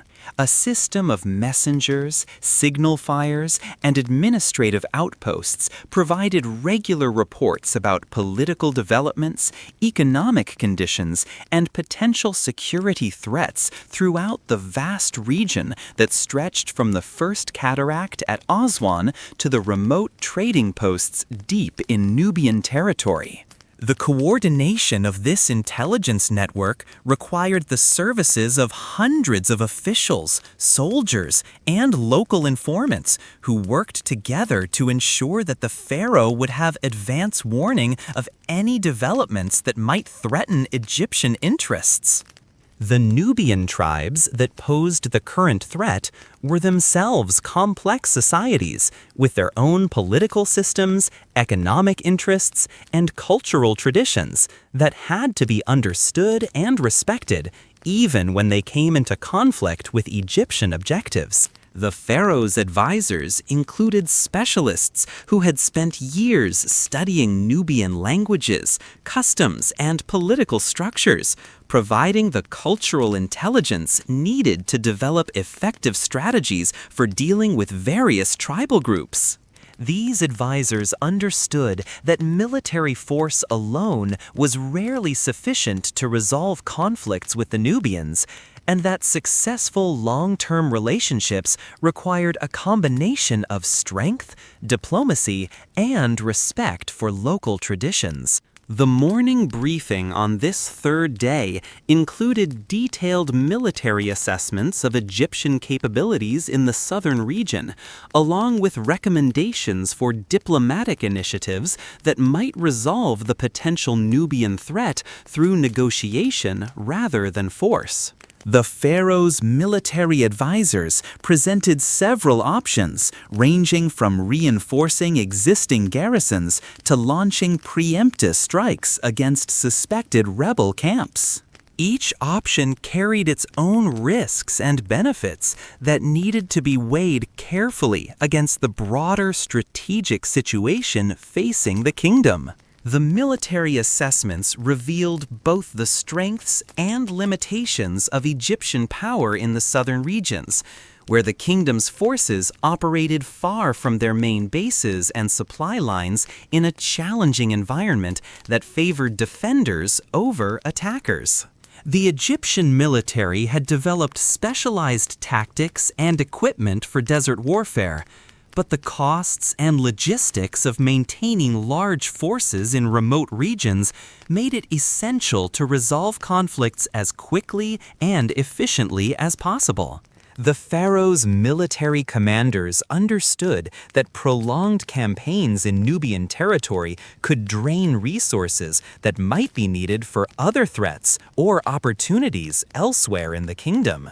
The diplomatic options available for resolving the Nubian crisis reflected Egypt's long experience in managing relationships with diverse populations throughout its empire. The pharaoh's diplomatic corps included specialists who could negotiate with tribal leaders in their own languages and according to their own cultural protocols, offering a range of incentives and concessions that might satisfy Nubian concerns without compromising the essential Egyptian interests. These diplomatic initiatives often involved complex arrangements for sharing the benefits of gold mining operations, guaranteeing local autonomy in certain areas, and providing compensation for past grievances. The pharaoh's decision regarding the Nubian situation demonstrated the complex strategic thinking that effective leadership required. Rather than simply choosing the most aggressive or most cautious option, he crafted a multifaceted response that combined diplomatic outreach with measured military preparations, sending clear signals about Egyptian resolve while leaving room for peaceful resolution of the underlying disputes. This approach reflected years of experience in managing the delicate relationships between Egypt and its neighbors. The morning audiences on this third day included a delegation of merchants who brought concerning reports about piracy in the Red Sea that was disrupting trade routes to the land of Punt, source of the precious incense and exotic goods that played important roles in Egyptian religious ceremonies. The pharaoh listened carefully to their accounts of attacks on merchant vessels and their requests for increased naval protection for the trade routes that were vital to Egypt's economy and religious practices. The piracy problem required a coordinated response that involved not only military action but also diplomatic negotiations with the coastal peoples who might be harboring or supporting the pirates.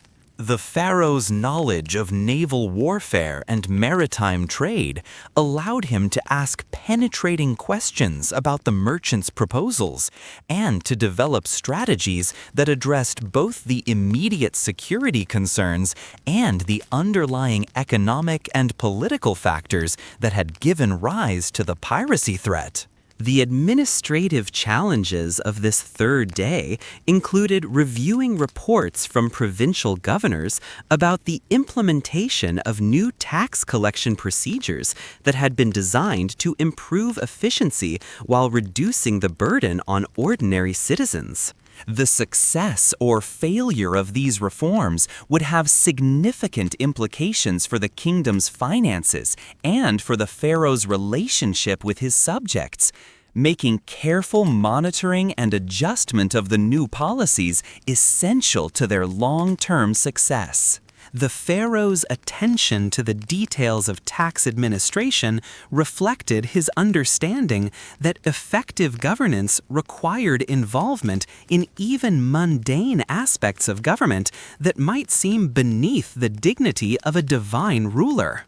The prosperity and stability of Egypt depended on the smooth functioning of countless bureaucratic processes, and the pharaoh's oversight ensured that these systems served the interests of both the kingdom and its people, rather than becoming sources of corruption or oppression.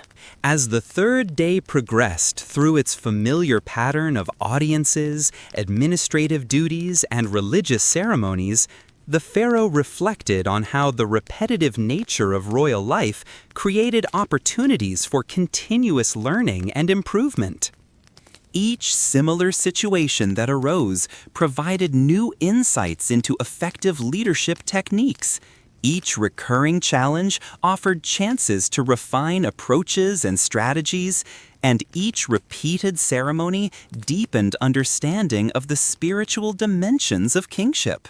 The afternoon religious observances of this third day took on special significance because they included a rare public ceremony in which the pharaoh appeared before large crowds of his subjects to demonstrate his continued divine favor and to reinforce the religious foundations of his authority. These public appearances were carefully orchestrated events that served multiple purposes, from boosting public morale to gathering intelligence about the mood and concerns of the population. The public ceremony required the pharaoh to perform complex rituals while maintaining the dignified bearing that his divine status demanded, all under the scrutiny of thousands of observers who looked to him for signs of strength, wisdom, and divine approval. The successful completion of these public rituals was seen as confirmation that the pharaoh retained the favor of the gods and remained capable of fulfilling his responsibilities as Egypt's divine ruler and protector. The evening hours of this third day brought news of a successful diplomatic mission to a neighboring kingdom that had resulted in a new trade agreement beneficial to both parties. The pharaoh's careful cultivation of relationships with Egypt's neighbors was paying dividends in the form of increased commercial opportunities and reduced tensions that might otherwise have led to costly conflicts. These diplomatic successes were often less visible than military victories, but were equally important to the long-term security and prosperity of the kingdom. The pharaoh's evening discussions with his advisors on this third night focused on long-term planning for major construction projects that would demonstrate Egypt's power and prosperity while providing employment for thousands of workers. These massive undertakings required years of preparation and coordination, involving everything from quarrying stone and organizing labor to designing complex engineering solutions and managing the enormous costs involved in such ambitious projects. The construction planning discussions revealed the pharaoh's vision for Egypt's future development and his understanding of how great building projects could serve multiple purposes simultaneously. Beyond their immediate practical functions, monumental buildings served as symbols of Egyptian achievement, sources of national pride, demonstrations of divine favor, and legacies that would preserve the pharaoh's memory for thousands of years into the future. The architectural projects under consideration represented the culmination of centuries of Egyptian building techniques and artistic traditions, incorporating innovations that pushed the boundaries of what was technically possible while remaining faithful to the religious and cultural principles that gave Egyptian architecture its distinctive character. The pharaoh's architects were among the most skilled professionals in the ancient world, combining practical engineering knowledge with deep understanding of religious symbolism and aesthetic principles. Their designs had to satisfy not only structural and functional requirements, but also complex religious specifications that governed everything from the orientation of buildings to the symbolic meaning of decorative elements. The logistics of major construction projects required the coordination of resources and personnel on a scale that few ancient civilizations could match. Stone had to be quarried from distant sites and transported hundreds of miles using specially designed barges and overland transport systems. Skilled craftsmen had to be recruited from across the kingdom and organized into work teams that could collaborate effectively on complex tasks. Raw materials ranging from precious metals and jewels to basic supplies like rope and tools had to be procured, inventoried, and distributed according to carefully planned schedules that kept construction projects moving efficiently toward completion. The workforce required for monumental construction included not only the famous skilled artisans whose work has amazed observers for millennia, but also thousands of support workers who performed the less glamorous but equally essential tasks of moving materials, preparing work sites, and maintaining the infrastructure that made large-scale construction possible. The pharaoh's administrators had developed sophisticated systems for recruiting, housing, feeding, and compensating these workers, creating what amounted to temporary cities at major construction sites, where people from across Egypt worked together on projects that embodied their collective achievements and aspirations. The financial planning required for major construction projects demanded careful balance between the enormous costs involved and the other needs and priorities of the kingdom. The pharaoh's treasury officials had to ensure that construction expenditures did not compromise the kingdom's ability to maintain its military forces, support its administrative apparatus, or respond to emergencies that might arise during the years-long process of completing major buildings.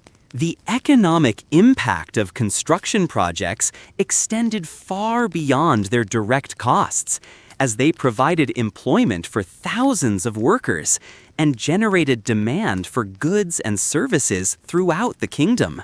The religious significance of royal construction projects was perhaps their most important aspect, as these buildings served as eternal houses for the gods and as monuments to the pharaoh's devotion and piety.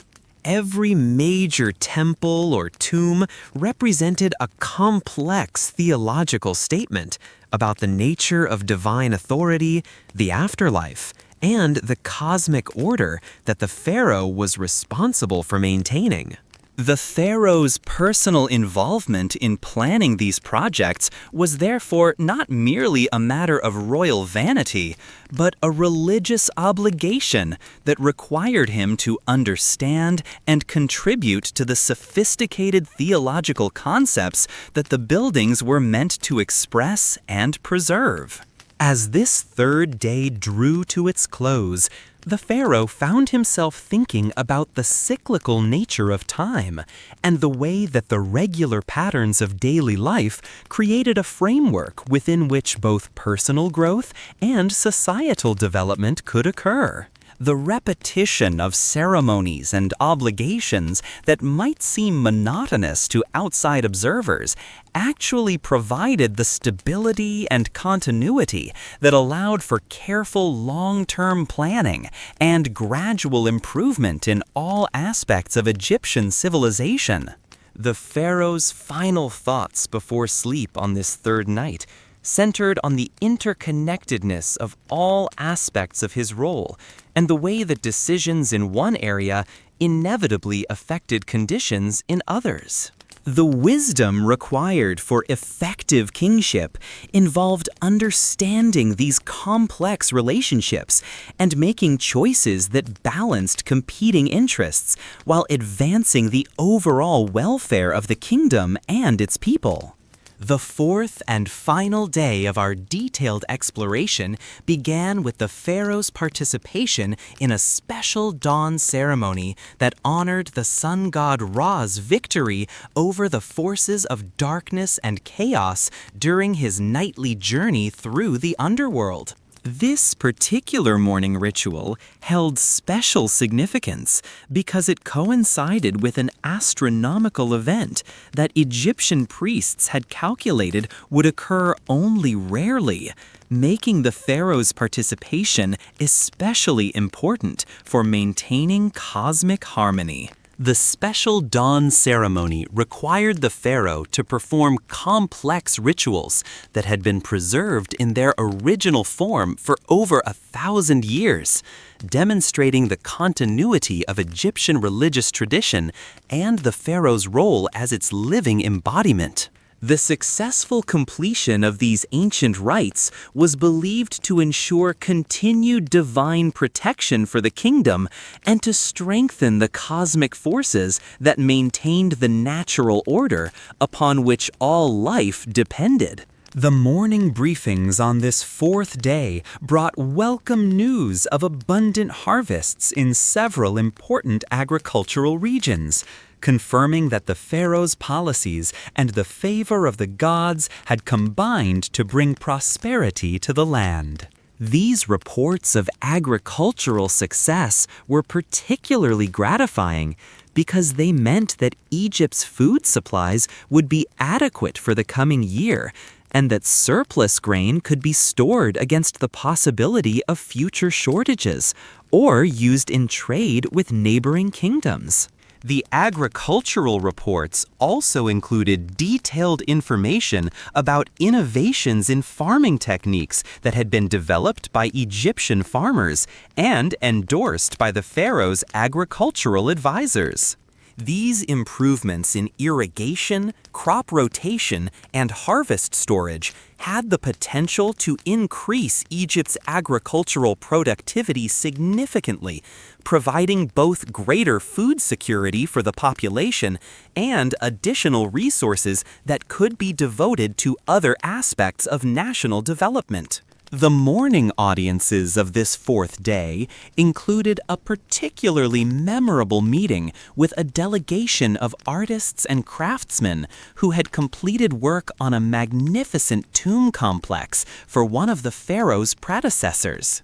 The quality of their work was extraordinary, demonstrating the continued vitality of Egyptian artistic traditions and the skill of the craftsmen who carried on techniques that had been refined over many generations. The pharaoh's appreciation of their achievements reflected his understanding of how artistic and cultural accomplishments contributed to Egypt's reputation and influence throughout the ancient world.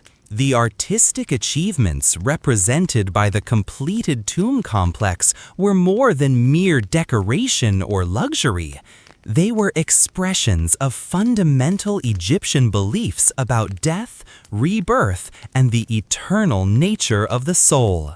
The pharaoh's support for such projects was thus not only a matter of personal taste, but also a religious obligation that helped ensure the proper spiritual preparation for the afterlife that awaited all Egyptians, from the humblest farmer to the divine king himself.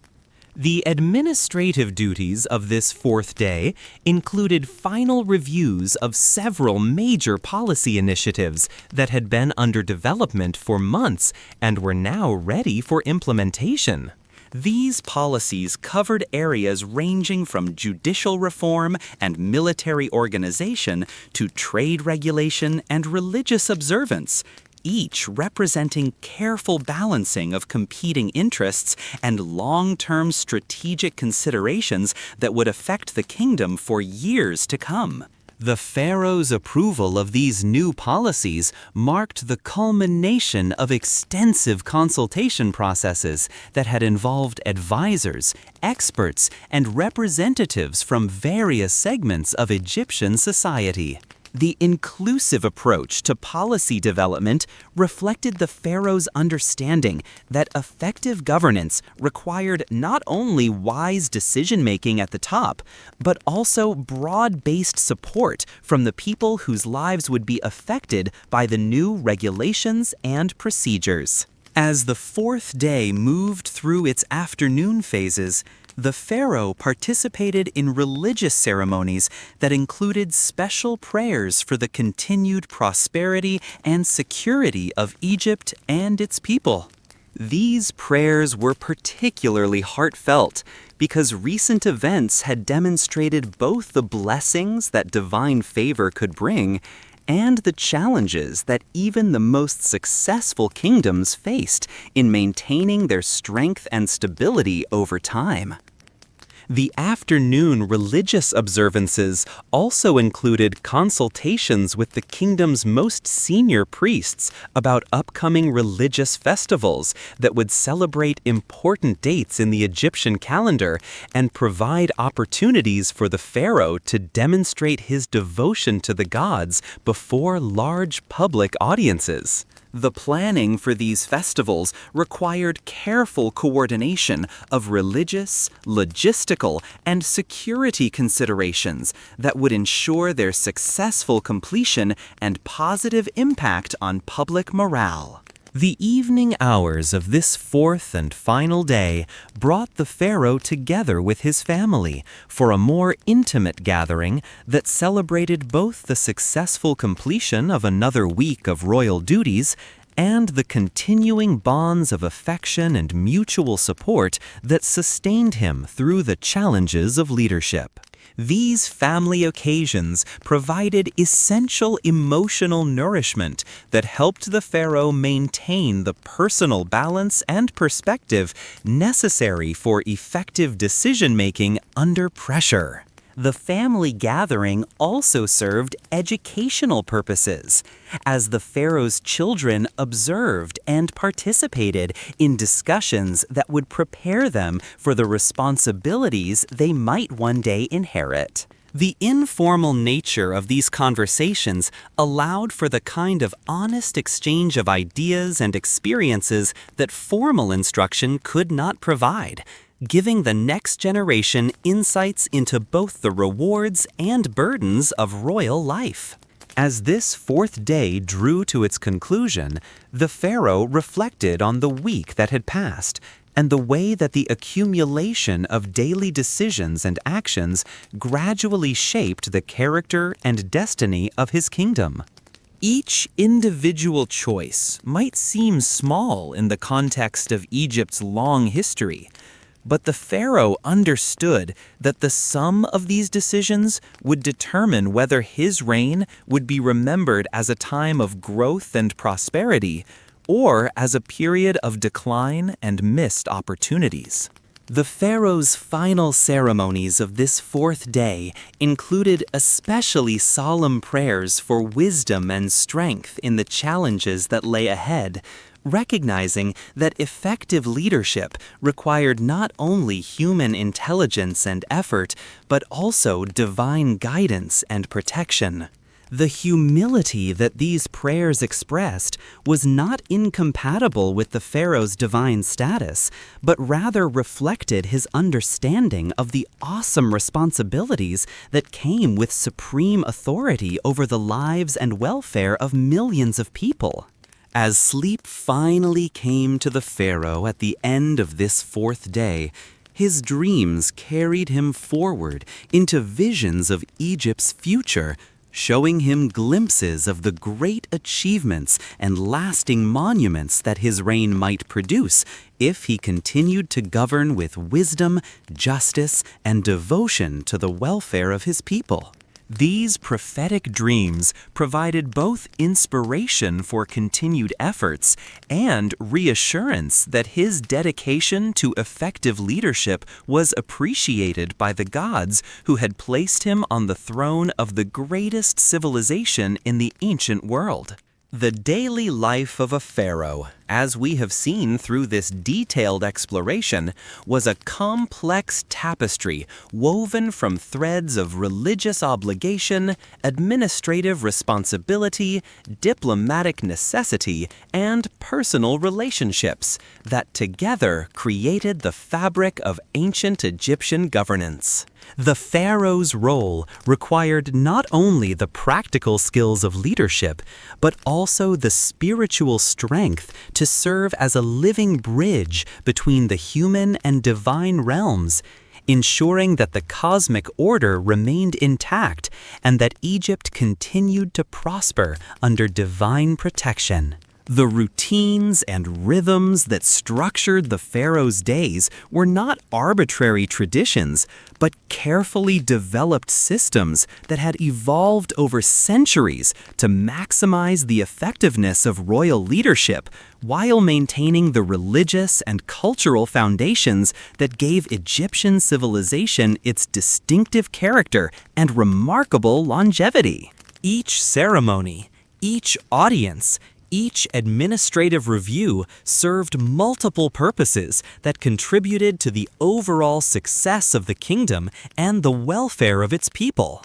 The pharaoh's daily life also demonstrated the profound interconnectedness of all aspects of ancient Egyptian society, from the religious beliefs that shaped every major decision to the economic systems that supported the kingdom's prosperity, from the diplomatic relationships that ensured external security to the administrative structures that maintained internal order and justice. The pharaoh stood at the center of this complex web of relationships, serving as both its focal point and its ultimate guardian.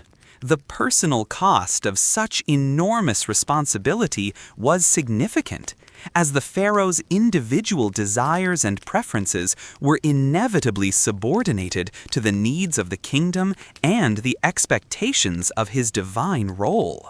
Yet the pharaoh's willing acceptance of these sacrifices was what made possible the achievements of Egyptian civilization and the creation of monuments and institutions that would endure for thousands of years after his death. The legacy of the pharaoh's daily life extended far beyond his own reign to influence the development of governmental systems, religious practices, and cultural traditions that would shape human civilization for millennia to come. The example of dedicated service to the common good that the pharaoh provided through his daily routines established patterns of leadership that would be emulated by rulers throughout history and would contribute to humanity's ongoing efforts to create just and prosperous societies. The daily life of a pharaoh thus represents more than just historical curiosity about how ancient rulers lived. It provides insights into the fundamental challenges and opportunities that face any society seeking to balance individual freedom with collective welfare, temporal power with spiritual wisdom, and present needs with future obligations.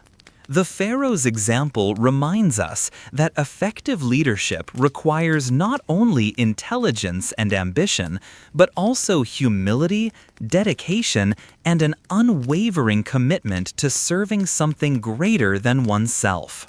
As our journey through the daily life of ancient Egypt's divine king comes to its end, we are left with a deeper appreciation for the complexity and dignity of royal service, and a better understanding of how the careful attention to daily duties and responsibilities can contribute to the creation of lasting achievements that enrich human civilization for generations to come.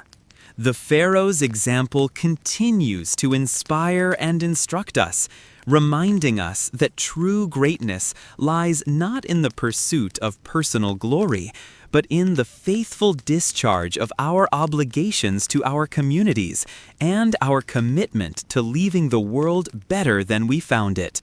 And so, as we close this ancient chapter of human history and return to our own time and place, we carry with us the wisdom of ages past and the hope that we too might find ways to serve with dedication and honor in whatever roles life has given us. Good night.